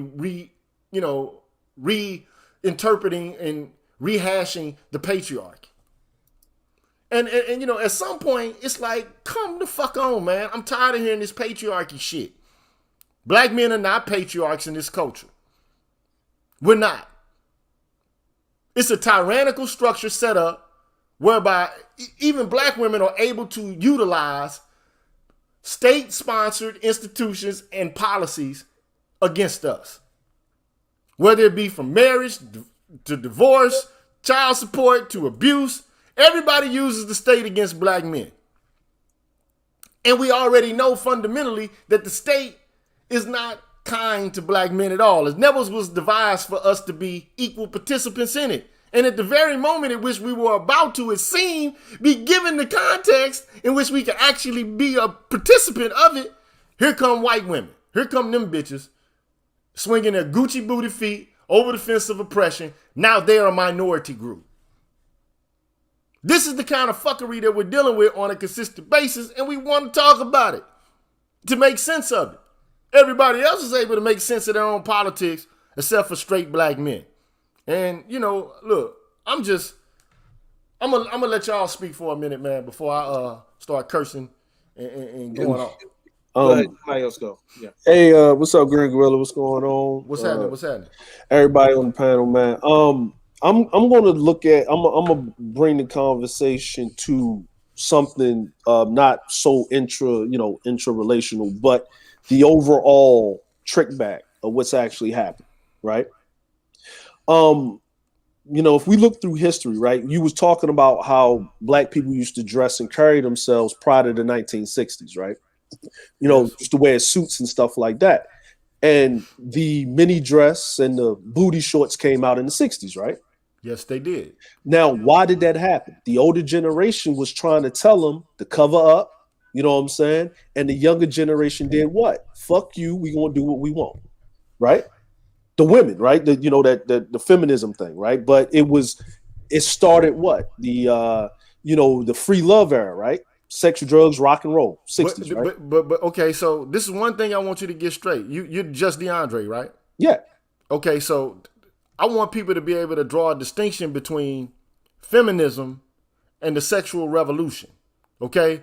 Because initially, they were separate movements. They were separate, but they came together. But increasingly, there's this synergistic relationship between the two.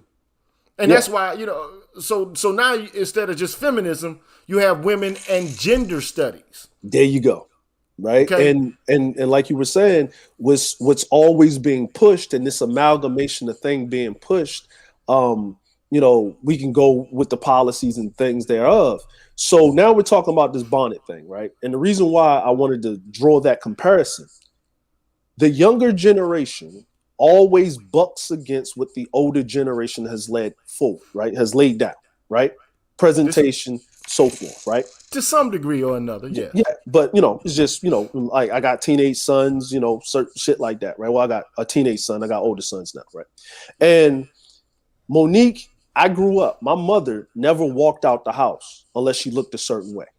My grandmother used to say the same thing, right? You don't go sitting out on the stoop with the hair rollers in your head. You don't have the bonnet or remember the Jerry curl caps back in the 80s, right? Late 70s, 80s. Men had what? Jerry curl caps on, right? Because they had the juice flowing. Women that had Jerry curls, they had them shits on, right? We saw it in the neighborhood, right? We saw the dude sitting up against the lax and stuff like that. But isn't that a bonnet? Right? Oh, yeah, it's a bonnet. It's a bonnet, right? To me, it's a shower cap. It's a shower big perm cap. Shit. It's perm bizarre. Shit. It's bizarre, right? Now, here's another thing, right? I'm gonna bring up, right? In religions, right? Women are told to cover their heads, right? Hijabs, you know what I mean? You got turbans for men, stuff like that in certain religions, right? Now, I'm just put this out here, right? You said something. I watched that Instagram video when Kevin was talking about it, right? If a woman's walking out with her hair covered, right? Her head covered, right? She's covered up, right?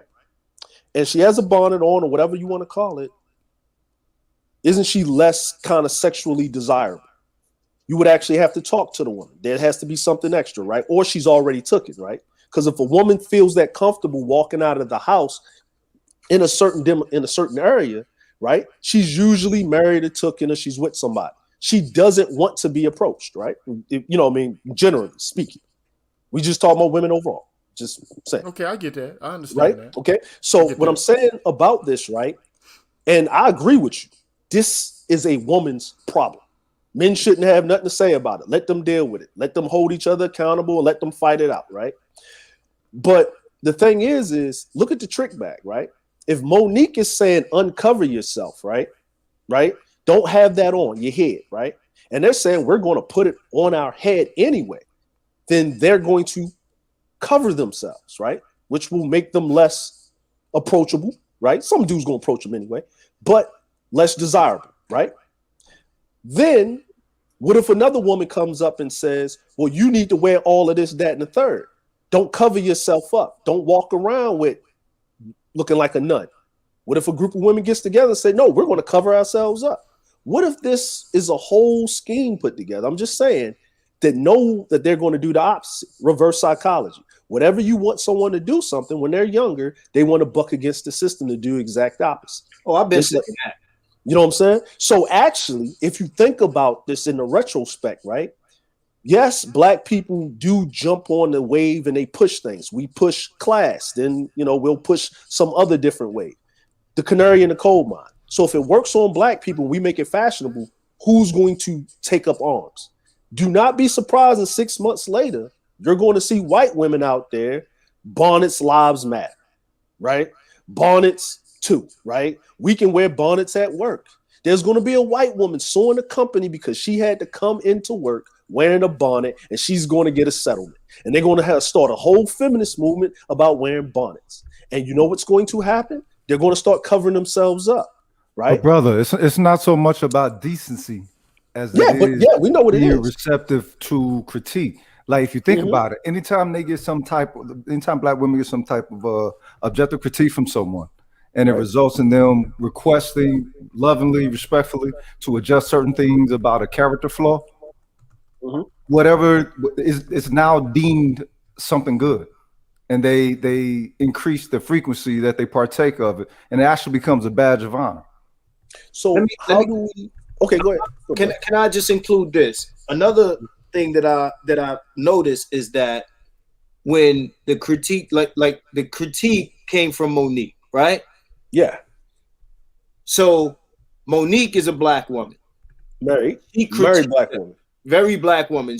They said what they had to say to her, but if you go on social media, you'll notice that somehow this turned into black men telling black women what to do. And it didn't originate this conversation with our critique. All we did, now you got black women co-signing Monique, you got black men co-signing Monique, but the masses of black women are looking past what every other demo is saying, co-signing Monique, and they're firing off at black men have something to say about it. So again, if that what you're saying as far as generational, I understand that to a point, but what I said earlier, and I'll say it again, it's like what my man just said. It becomes a badge of honor and this empowerment just to spite anything that we may wish to happen or anything that we find to be an issue. It's like a rebellion against this perceived control or oppression, this Alice Walker, Mr. Color Purple bullshit that they have in their heads about us with them. They've made it up in their heads that anything that we tell them to do, anything that we have a problem with, they're going to do the extreme contrary opposite and do it to the full effect.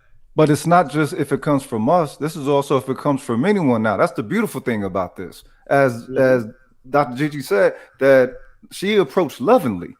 And you know what I'm saying, understanding the culture, understanding all aspects of the culture, letting them know that I understand the culture, and she wasn't approaching from no Hollywood shit. She came at them like a sister, and they said, "Fuck you." Yeah, they did. Well, understand this, bro. What they did, and notice it. If you didn't notice it, you'll notice it later. They took what she said and they told her "fuck you," but they look at her as if she's speaking the sentiments of not only white supremacy but us. Well, the girl that was just here, she said, "I'm sorry, sir. I'm gonna let you go ahead. I'm sorry. The girl that was just here, and that's why I asked her, why is decency and dignity like associated with whiteness? Because every female that I talk about this to, it's like you're saying, it's like the girl said, she's putting down black women with the other white people. See, you gotta listen. That's what she's saying. In other words, she's saying these girls feel like that Monique, even though she has a stance that is her own, she's echoing sentiments of other people, and they're firing shots at those groups. Not necessarily. I mean, they're saying what they're saying about Monique, but these women are not saying other black women are tripping. They're saying this group is telling us what to do, and that group is telling us what to do. So even though the criticism is coming from all sides, what they're doing is they're perceiving it to originate from a place that is not the person saying it. You understand what I'm saying? Yeah, I understand what you're saying. So all of a sudden, this shit, I'm telling you what it became. Let me say this, because it's my show and I'm sticking to it. All right, somebody's got some background noise going on. They need to cut that down. I don't know who it is with it, but somebody needs to cut that, mute it. Look. So look, This is what it became. It became a moment. I know what it's been. It's policing. It became a policing black women's bodies issue. That's not how this shit started off. It could have been. You could nominate it a respectability argument, but you can't say it's a policing black women's body argument. And again, I don't like the misnomer policing black women's bodies anyway. Now, that might have been the case during slavery or Jim Crow, but at the current moment, man, come on, man. Like, black women's bodies are not being policed. They're being critiqued. Policing and critiquing are two different things. I'm hair splitting on that issue, period. All right, because I know what policing is like. I know what it's like to be subjected to policing, and it ain't some motherfucker saying some shit that you don't like to hear. It ain't that. Mm-hmm. It's being put in handcuffs, getting booked, processed, and sentenced, and had to go see the fucking PO. That's some policing shit. All right? So, like, even the metaphors that are being used are poor, and they're a mockery of black men's existence, is what I'm saying. So, I don't like the idea that, first of all, you got a group of men who are virtue signaling and grandstanding related to the issue of policing black women's bodies as if they can't be critiqued at all because of racism or some shit like that. You're talking about a black woman who's part of the black community, one of the queens of comedy. Goes way back. Everybody knows who the fuck Monique is. It ain't. We don't have to get this twisted.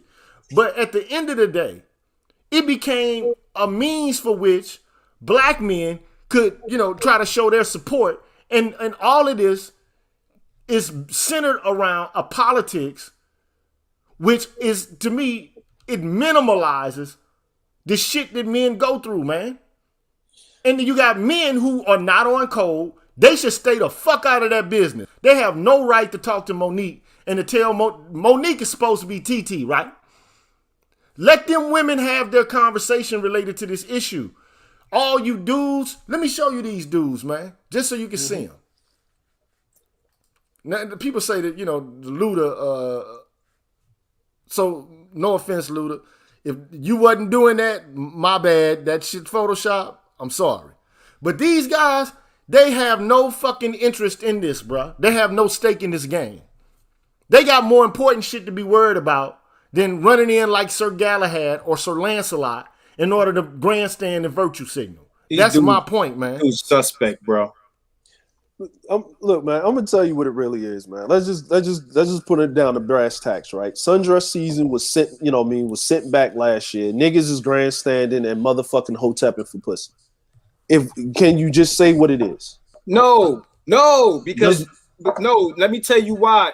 Because we're looking at this as if some of these guys is agents, bro. Some of these dudes LGBT. All right, okay. So then that doesn't qualify as simping. If you are LGBT, you're on that team as a default. Now, if you simping, all right, you pandering, okay, we call you on that. But I'm not going to say all of these pictures, but some of these pictures scream suspect to me, right? This is not suspect. Yeah. This is, man, look, I don't care if the man is, I don't care if you're same gender loving or not. That's not the issue to me. Because you could be gay as a motherfucker, fine. Who am I to tell you what to do with your body parts? But that's you. What you like to do with your body, that's you, bro. Absolutely. I know dudes, like I said, I've had on the show, a brother who's same gender loving, he started the terminology. But primarily, he's worried not about issues related to SGL, same gender loving, as much as he is related to issues about black men and how some members of the LGBTQ community cape for women and black feminists and how black feminists cape for white women. Mm-hmm. Yeah. So this is what this smacks of to me. Yeah. But they don't even know the origins of it. They just feel like they're on the bandwagon supporting sisters. But this guy here knows full well what this shit is. He's called himself a black woman's whore. Listen, bro, it's a little bit more like, again, when I mention their sexuality in question, I'm not making it about judging them for what they how they live, but it's about where they are coming from in this discussion. In other words, a lot of these, LGBT guys, they have issues with straight black men themselves. So again, they are already default to that. You understand what I'm saying? So it's, again, it's when you're caping or you're pandering, that's one thing. But let's say you're some dude that you're LGBT because maybe you got touched as a child, you got a history of abuse, and now you're standing against the the thing that abused you. So that's exactly, where and that's exactly what Cleo Monago said. A lot of these guys who have aligned themselves with the feminist movement, in contradistinction to black men, have issues with black men precisely because a lot of these boys were abused by black men, and they develop an antipathy towards black men on account of the abuse that they receive, not from straight black men, but apparently, but gay black men. Yeah. And there you have it. And here's another thing that I guess the brother was talking about. Why did they equate Monique's message with and blamed it on black men, right? Blamed it on black men because black men wasn't saying that. She said something first, right? And she brought it in love. But here's the thing, right? We have to bring this back, right? What she said is what she said, right? Now remember when Monique, they were making fun of Monique. Remember, she was on the Breakfast Club. She was calling out the gatekeepers and the stuff and not being support, black people not working with each other, right? This is way back, maybe a couple of years ago. Remember her husband. She's married, right? So you got to take this in consideration, right? She's married, right? Monique, for good or bad, whatever her husband says for her to do, because he's her manager, she does it, right? She falls in line what he said. She even was calling him daddy or whatever while he was talking on the phone on the Breakfast Club interview. And I remember the backlash she got then. People forget about that, right? So you saying these sisters are exhibiting pick-me rage or something like that? Yes, that's what this is, right? This has nothing to do with the bonnet, right? Because think about it. Monique, look at Monique. She's married, right? She's married. Remember, Monique used to be heavy, right? She was bigger, right? Her husband told her, right? Because she was having health issues. Babe, you need to lose weight because your health is being affected, right? And he worked, they got together. She got on the diet. She worked out. And she even says it. My husband said this, and I followed my husband's lead, right? Every time she talks glowingly of her husband. Her husband is black, right? Her husband sets a certain standard. She carries herself in a certain way, right? So if she's saying this, it's under the direction of the man in her life that's leading her with that. So do you see why they're going to blame the black man for this? They're not looking at it from that angle. They're not thinking that heavily about it, bro. No. This is the reaction. Correct. He's absolutely correct. Yes, men lead. He's absolutely correct. The way society runs, right? At the end of the fucking day, right? Whatever system that is in place, right? There's always men that allow it to happen. When it goes off the rails, it's a man's fault. When it's running swimmingly, it's men, right? At the end of the day, good, bad, or indifferent, right? You know what I'm saying? Name a country when they go to war when 95% of the motherfuckers that got guns in their hands are women. I'll wait. No way. None. There's I think you're right. I think on the fucking face of the planet. Matter of fact, if you're fighting the women, you're just cleaning up the motherfucking skirmishes. Because you already got into the heart of the motherfucking country, right? The men are gone. What you're saying is correct. I think what you're saying is correct, but I don't think necessarily that. But they're not. What I mean is they're not. Well, they're not looking at it that deeply, but that doesn't mean they're not suffering from that reaction. No, they are. It's in their speech. The girl just said it. She said that, she is speaking what white people are speaking. And I've heard girls and read girls on Facebook, they'll say, when they say respectability politics, they connect that right to white people. So what my man, and if correct me if I'm wrong, I think what he's saying is they're looking at Monique as a puppet of a black man, and she is echoing the sentiments of a black man. They're going to call her a pick-me. So when they call girls pick-me's, they're basically saying a man got his hand up your ass and is working you like a puppet. So we're not. They might say fuck what she's talking about, but the defiance and the defensiveness and the resistance is not to Monique per se. It's to the man that they think is controlling her, and the idea and the association of carrying yourself with dignity to white people. Yeah, exactly. This is the same thing. This is the same conversation that we just had about homie in Texas in this restaurant where I was going back and forth with people where they talking about, oh, y'all trying to be white and this and that. So that means to carry yourself with a certain level of class is to aspire to whiteness. That is the dumbest thing I've ever heard. Bro. But this is something even deeper going. Let me just say this, and it's something even deeper. It's something even deeper going on than this. Okay, so yeah, it's about pick-me's, but ultimately it's about patriarchy as a whole. Yeah. Okay, it's about heterosexuality as a whole. So it's about sexism. It is about heteronormativity. It is about classism.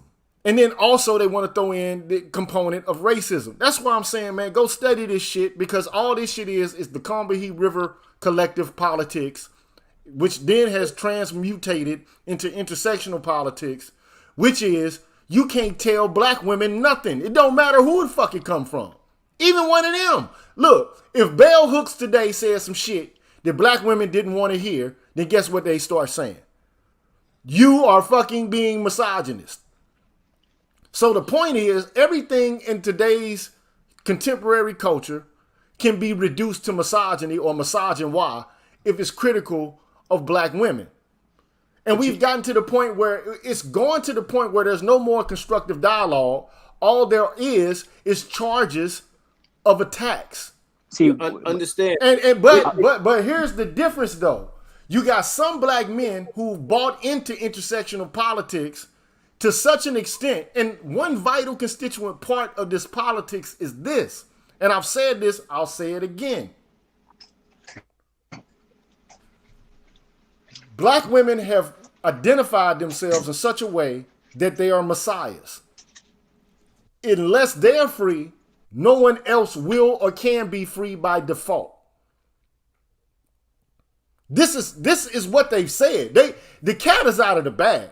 But they've been if they can't do what the fuck they want, unchecked, unchallenged, then nobody else is going to be free, because they are the most oppressed. Every system of oppression, interlocking, intersect of oppression is something that they experience. They've been sold that victimhood, bro. But they drafted it, and now everybody's bought into it. So now you can't tell the Messiah shit.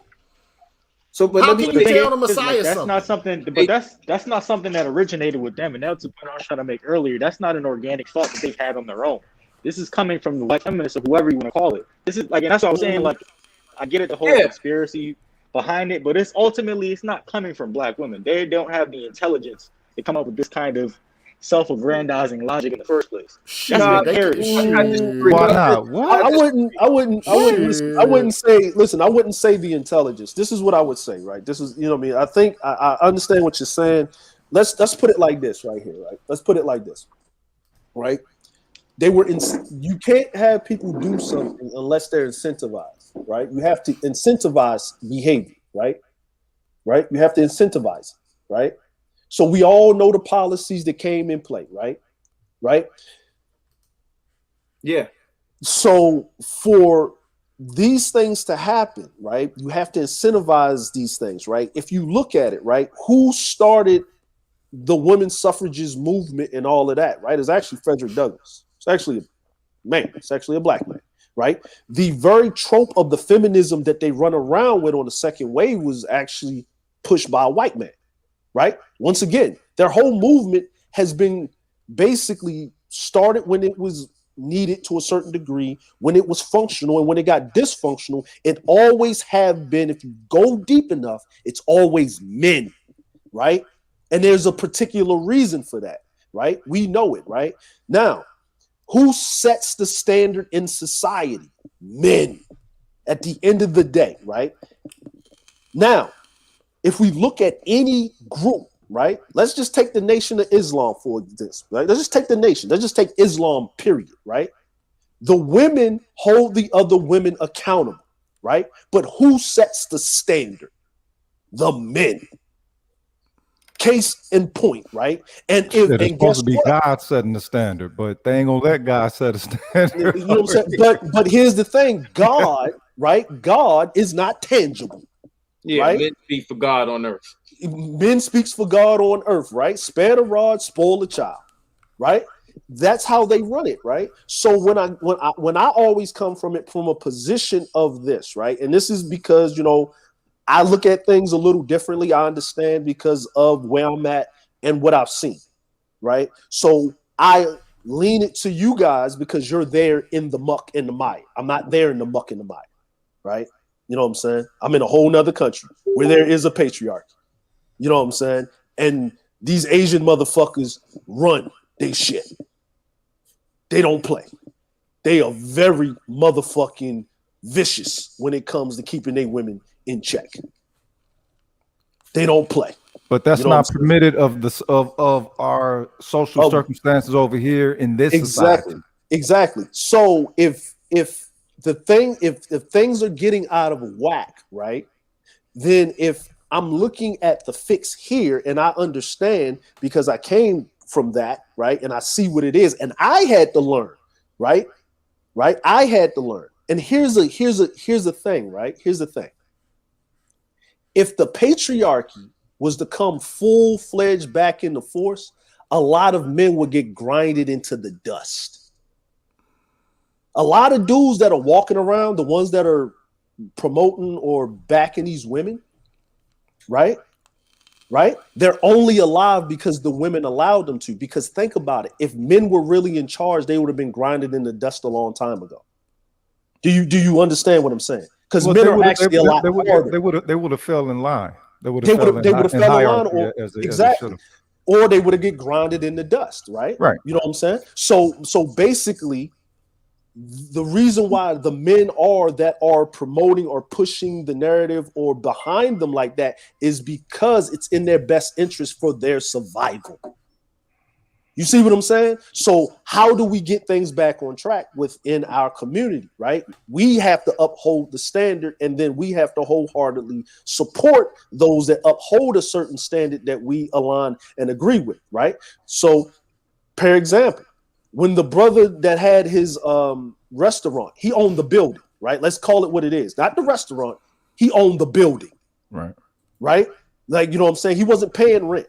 He was paying mortgage, or, you know what I'm saying? Or he was paying land tax, right? Because I think it was a whole mini mall.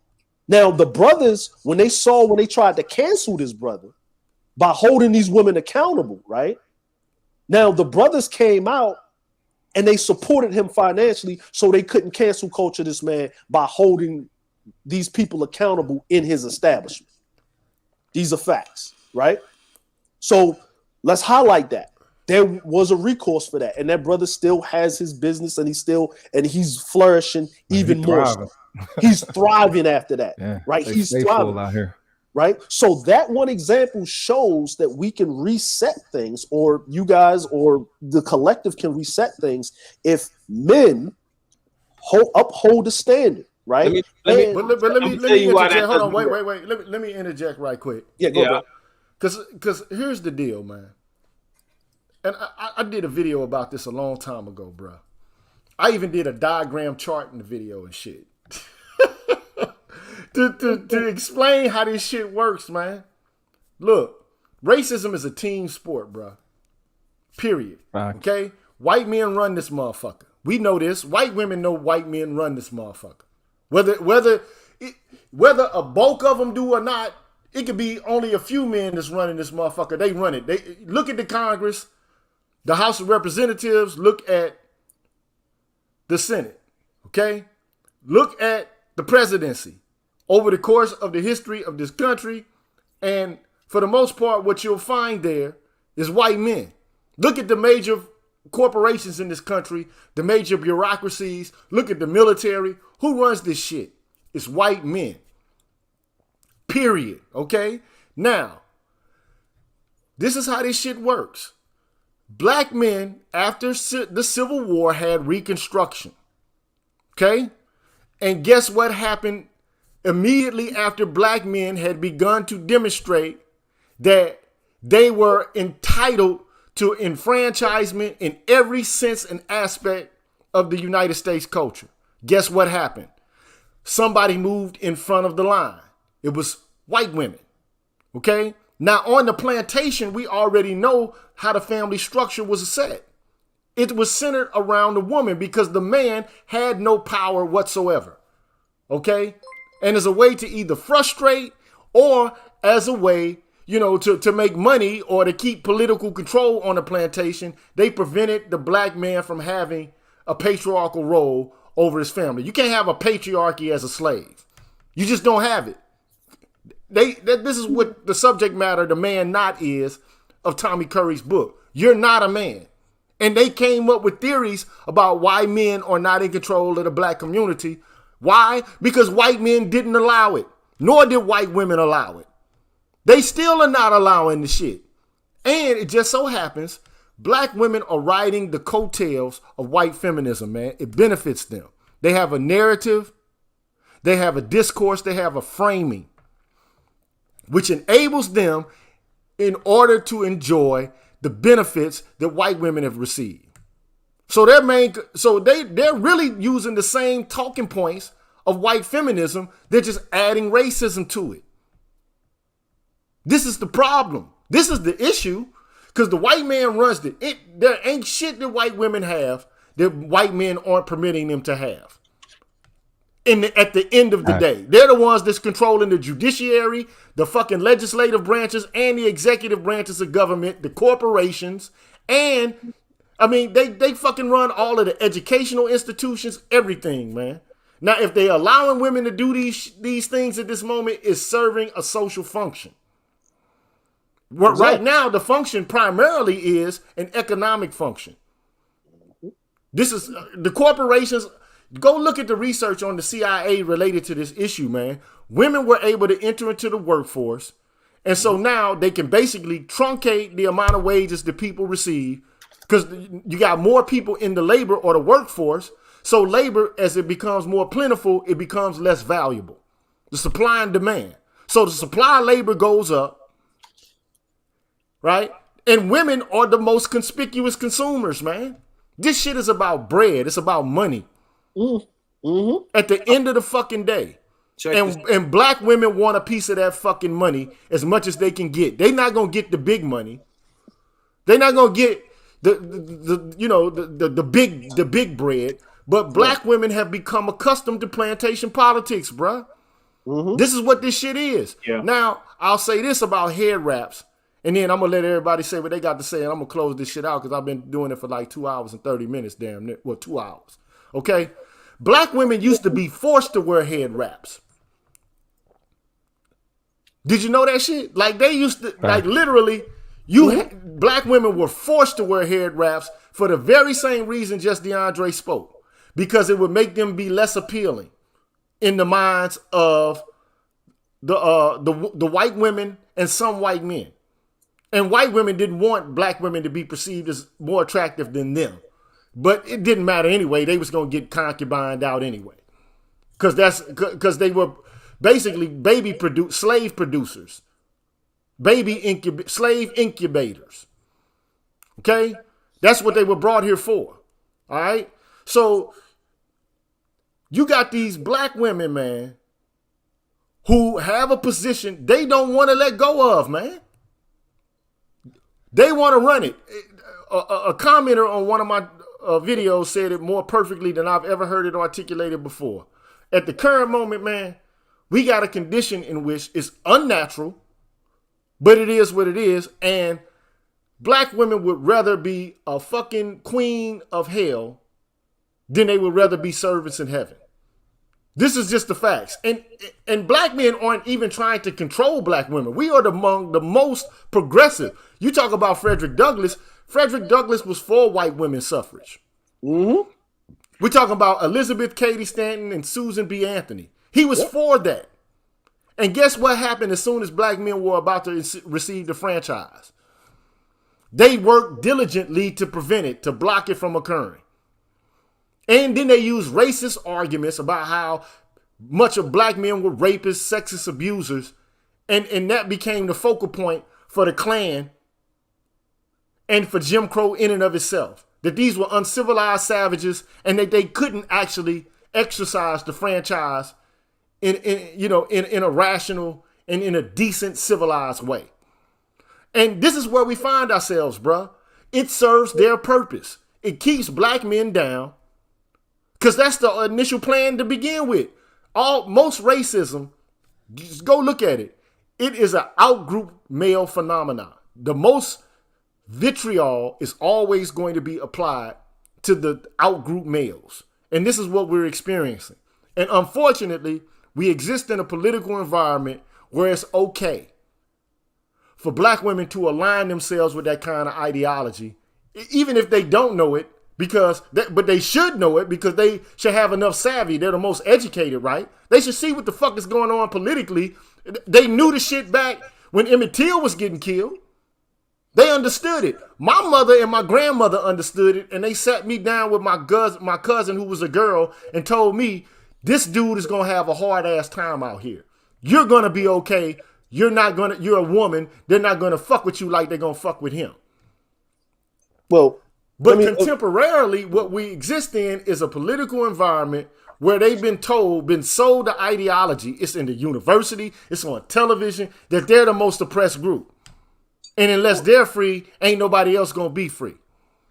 This is why we find ourselves in this position. These people are out for power and money as much as they can get. And if black men, it's popular to denounce, to derogate, and to caricaturize black men as savages. It's always been good in this country to do this shit. Mm-hmm. So that was my point. And it's not about whining. It's about understanding what the fuck is actually occurring so that if you even decide to do something about it, like you can have cancer in your body and you can decide to let the shit fester and build up inside of you, or you can decide, okay, look, at least we know when we go to a diagnosis and a prognosis and a plan for treatment what the fuck to do. You can't even do anything if you haven't assessed the situation correctly. It's like playing chess. This shit ain't checkers. It's chess. And we ain't playing chess right now. We playing checkers, bro. I'm going to let everybody speak, man. And then I'm about to be up out this joint. Eon Graves came in, I'm sorry for being a bully in the pulpit, but you got it, Gorilla Channel, you got it. So I wanna respond to what homie said earlier because like I said, let me just smash out. I'm just smash out. Thanks to Dr. GG. Thanks for the sharpening, brothers. You know what I'm saying? Y'all take care of yourself. Peace. Take care, brother. Yeah. So the point earlier, there was a couple things I want to respond to. And what's going on, Ian? What's up, Grace? What's up, Grace? So a couple things I want to respond to. The one point about this not being about, like I said, these talking points were not coming from black men. It's kind of like, remember the whole situation with Serena Williams. You had white people saying Serena Williams looked like a man, and then somehow that conversation transformed itself into that's what black men were saying. Do you remember that? Blame it on a black man. Blame it on a black man. In this, just understand, while I agree with you guys that nobody can criticize black women. Again, they see their enemy as white male white male patriarchy and black men. You understand what I'm saying? So when they hear Monique saying what she's saying, again, they're looking at it through a lens of she is a submissive black woman married to a guy who, like homie described, does what her man tells her to do, right? And when they look at that, they see she's some sort of oppressed, abused female. That's what they see. So when they hear her talk, they are basically hearing a black man, they're getting the idea of a black man's influence or a black man's authority, and it's what we was talking about earlier about the guy with the restaurant or this, that, and the other. Their problem is black male authority. So when they respond to these things, if they, like you said, G, you said, anybody who says it is a misogynist. Well, you can't call another black woman a misogynist. You have to call her a pick-me, because you can't you're not blaming her for her opinion. Because think about it. Most of the things that black women, when they act out wrongly or say the wrong thing, is usually, the perceived layers are dug, and they find some evil black man or some white patriarch at the bottom of black female dysfunction. You understand what I'm saying? So, whether they use the word pick me or whatever, what they're basically saying is you are echoing the sentiments of some man. So we ain't got to listen to you because there's a male authority figure behind you. And especially if it's a black male figure, we really ain't going to listen to you because we see you bowing down to that motherfucker. That's one point. The second point is, homie, I don't know his name with the black shirt on in the avatar. Jesse DeAndre. Okay, when he was basically, what's up? Earlier you made the point that it sounded to me like you said, black men gotta kind of like take a stand, like have boundaries and say what we will or won't accept, and the women will fall in line. Is that kind of like your point? No, what I'm saying is some women will, right? Like, and what I mean this is when, like, it's a war strategy, right? What Green Gorilla was saying is if this is a political system set up, right, you're fighting against the system, right? And actually the cause of the effect of your relationship with the women, with black women, right? You know what I'm saying? In that context, or all women, all westernized women, especially in the United States, because they're American women. So let's just put it like that, right? They've been Americanized, they've been westernized. This is a mental concept, right? And this mental concept is by the construct of the dominant society of men, which are white men. Now you're watching, right? Right now, the battle between the majority of men. You're watching white men and white men battle it out with each other.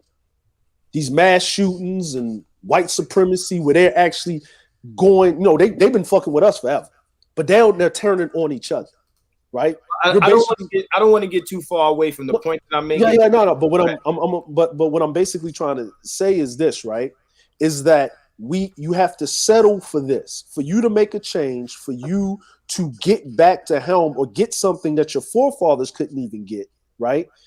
You have to consign yourself that 2/3 of motherfuckers are done with it. It's a wrap, right? So you have to go with a 1/3 thing where you have to now look at it and have agency over oneself. You have to pick a mate if you want to do that. That's totally up to you, that you can build with, that's going to follow your lead, right? And you have to do it for legacy and be the building blocks for the next generation. So right? That's it. Okay, so understand how I'm gonna break down why that's kind of hard to do, right? It's hard. And I'm gonna tell you why it's damn near impossible. Number one, it's like what G said. We don't hold the keys to this society here. White women, as well as black women, have to go through the white man to excel in this culture, and no one has to go through us for it, right? That's number one. All right. So there's no deal breaker or ultimatum that we can make with black women to cede authority to us. Secondly, they raise the children. The state, backs, them in removing us from the home so they can have influence over the next generation of children that they will raise in the culture that you're seeing is producing the photos that G was illustrating earlier. These guys that you're looking at that are wearing these head wraps and bullshit like that, these are the simps that are being raised by the single mother culture, the single women that are telling these guys, never go against the gynocracy or the matriarchy. So you're gonna have a legion of simps, okay? A legion of simp dudes that are going to basically be the weak links in what you're talking about. You're not gonna have the guys that you're talking about are gonna be the minority. So the guys like the Kevin Samuelses and the things like that, yeah, they're gonna make their demands known, but it's gonna be so token that it's not going to have an effect on the masses. Our society, our community, society, whatever you want to call it, again, presenting the Russell Wilsons and the Dwayne Wades as the standard of what a black man should be in a relationship. He should be subservient to his wife, even if he is successful. So what they're telling you is, either you're going to get these controllable dudes in the hood, or, whatever fuck boy, whatever name you want to pick for guys. I don't want to go into that. But then if a guy is, quote unquote, so-called high value, whatever the case may be, what they want from that guy is for him to bow down to the woman. And this is what removing strong male authority and influence from the child's life is able to do. You're able to raise or buck break, so to speak, the next generation of weak men that will bow down to black women and kind of fuck up the plan that you're talking about. Because that's why. Oh, go ahead. Look, what I don't want this to do is to extend to another 30, 40 minutes. No. I'm almost done with the point. So what I'm saying to you is, the reason why we can't effectively stop that is because they have the power of the state behind them when it comes to pushing our influence away from these young boys that are coming up. Okay, it's very difficult for us to turn it around by asserting our influence, because you're going to assert yourself into a jail cell. Well, let me see what I don't want is an argument. See, okay. Oh no, that's not an argument. It's not. No, look. Okay, so I don't want him to respond. Like, everybody's about to, we about to get the fuck up out of here. Okay? All right, good. And thank you for coming. I love y'all. I love to chat. I love to have the conversation. I don't feel like I'm always right. Every point I make is not to be absorbed or to be agreed with. It's just me, thinking my thoughts and sharing my opinion about what I think is going on or occurring. So that let me just say that, okay? So that it don't we don't get into a hamster wheel, okay? So, hey, brother Marcus, man, keep it 100. I love you, man. Fuck with you, bro. Thank you for joining and dropping in, man. I'm about to get ready to close this joint out. So thank you most certainly, sir. Appreciate you, dog. No doubt. The Vanguard, are you still there with us, man? You've been kind of silent. All right, the Vanguard is checked out. Just DeAndre, man, you have the final word, man, on the conversation that was occurring with Mr. Marcus there. Go ahead. Okay. Yeah, appreciate it. Like I said, I know it's going to be tough. That's why I said it's a 1/3, right? Like, us sitting up here talking and speaking on this and understanding how everything moves, but we haven't stopped. You're sitting up here giving information, pointing out certain things, that this is a policy-driven thing, right? And I know that you're not giving this information out, so people just throw their hands in their hands and say, fuck it. You know what I'm saying? Yeah, you're right. You know what I'm saying? So men should not be afraid to challenge the fucking environment. Because this is just, it's a social, political thing, but it's a part of a war strategy. Just like how any other nation was built. This is what you're supposed to do to keep other men from vying for power and, coming at you. This was done to Caesar when they closed the gates on him at Rome by the senators. You know what I'm saying? This was done, I'm just saying, like, this was done so we gotta pick our battles, pick and choose, but, still try nonetheless. Because there are women, there are a lot of them, that want men to lead them, right? And they will. They might not be the best looking chick. You got to understand, you got to pick your battles. And that's why people have to understand that joining of a household had nothing really to do with a chick's looks. Marriage was always about building wealth, legacy, and power. Yeah, I agree with that. But ultimately, I think that in the past it had nothing to do with love either. Yeah, And these exactly. romantic notions of these feelings of euphoria and shit like that. I mean, marriage primarily was something that was arranged between families, and so to be quite precise about it, my thinking about it is, you marry the family, you date the woman. You know what I'm saying? It's about having family there to be able to keep you in check. That's why royals married royals in order to bump up their status. They weren't just going to marry somebody they love. They're going to marry somebody on their social level.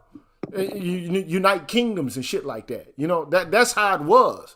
Okay. But now it's morphed into this, this Sex in the City romantic shit that has no bearing in reality.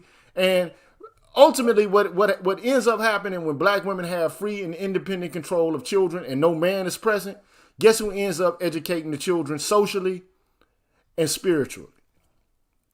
The public school system and the federal and state governments. So Bottom line. So the polyamorous relationship with the government. That's exactly what this shit is, man. The government has replaced the man as the fucking head of the family. It just is what it is. I mean, this is going all throughout the Western world. Mm-hmm. And we gotta, and this, that's why the people on the right are like trying to, resist against it, because when you start dismantling institutions, you don't know what the consequences are going to be. You think because you have these ideas about what'll work and what's just and what's fair, but you really don't know until you see it actually being practiced in the real world, and then you get to register the results. And we know that it has a disastrous consequence for black boys. It doesn't really hurt black girls as much as it does hurt black boys. Not having men present, not seeing strong male authority figures, not seeing men in competent positions. So when you got 2 Chainz said, when the dope man is your motherfucking role model, then we got shit fucked up. That's true. That's fact. This is where we are. If the mathematician is not your role model, if the physicist is not your role model, if the judge is not your role model, but the dope man is, then we got some goddamn problems on our hands. And it doesn't have to be that way. It does not have to be that way. But at the end of the day, man, the last thing I'll say, and this is for the brothers who are SYSBM. Look, black male independence is of prime importance to me, okay? Black male empowerment, black male agency, all that shit. I get that. But here's the only thing that I worry about, and I want you to answer this question, and maybe tomorrow we can come on, and I really want to answer to this question, right? So let's say you bust your ass off and you become successful as a black man, right? Mm-hmm.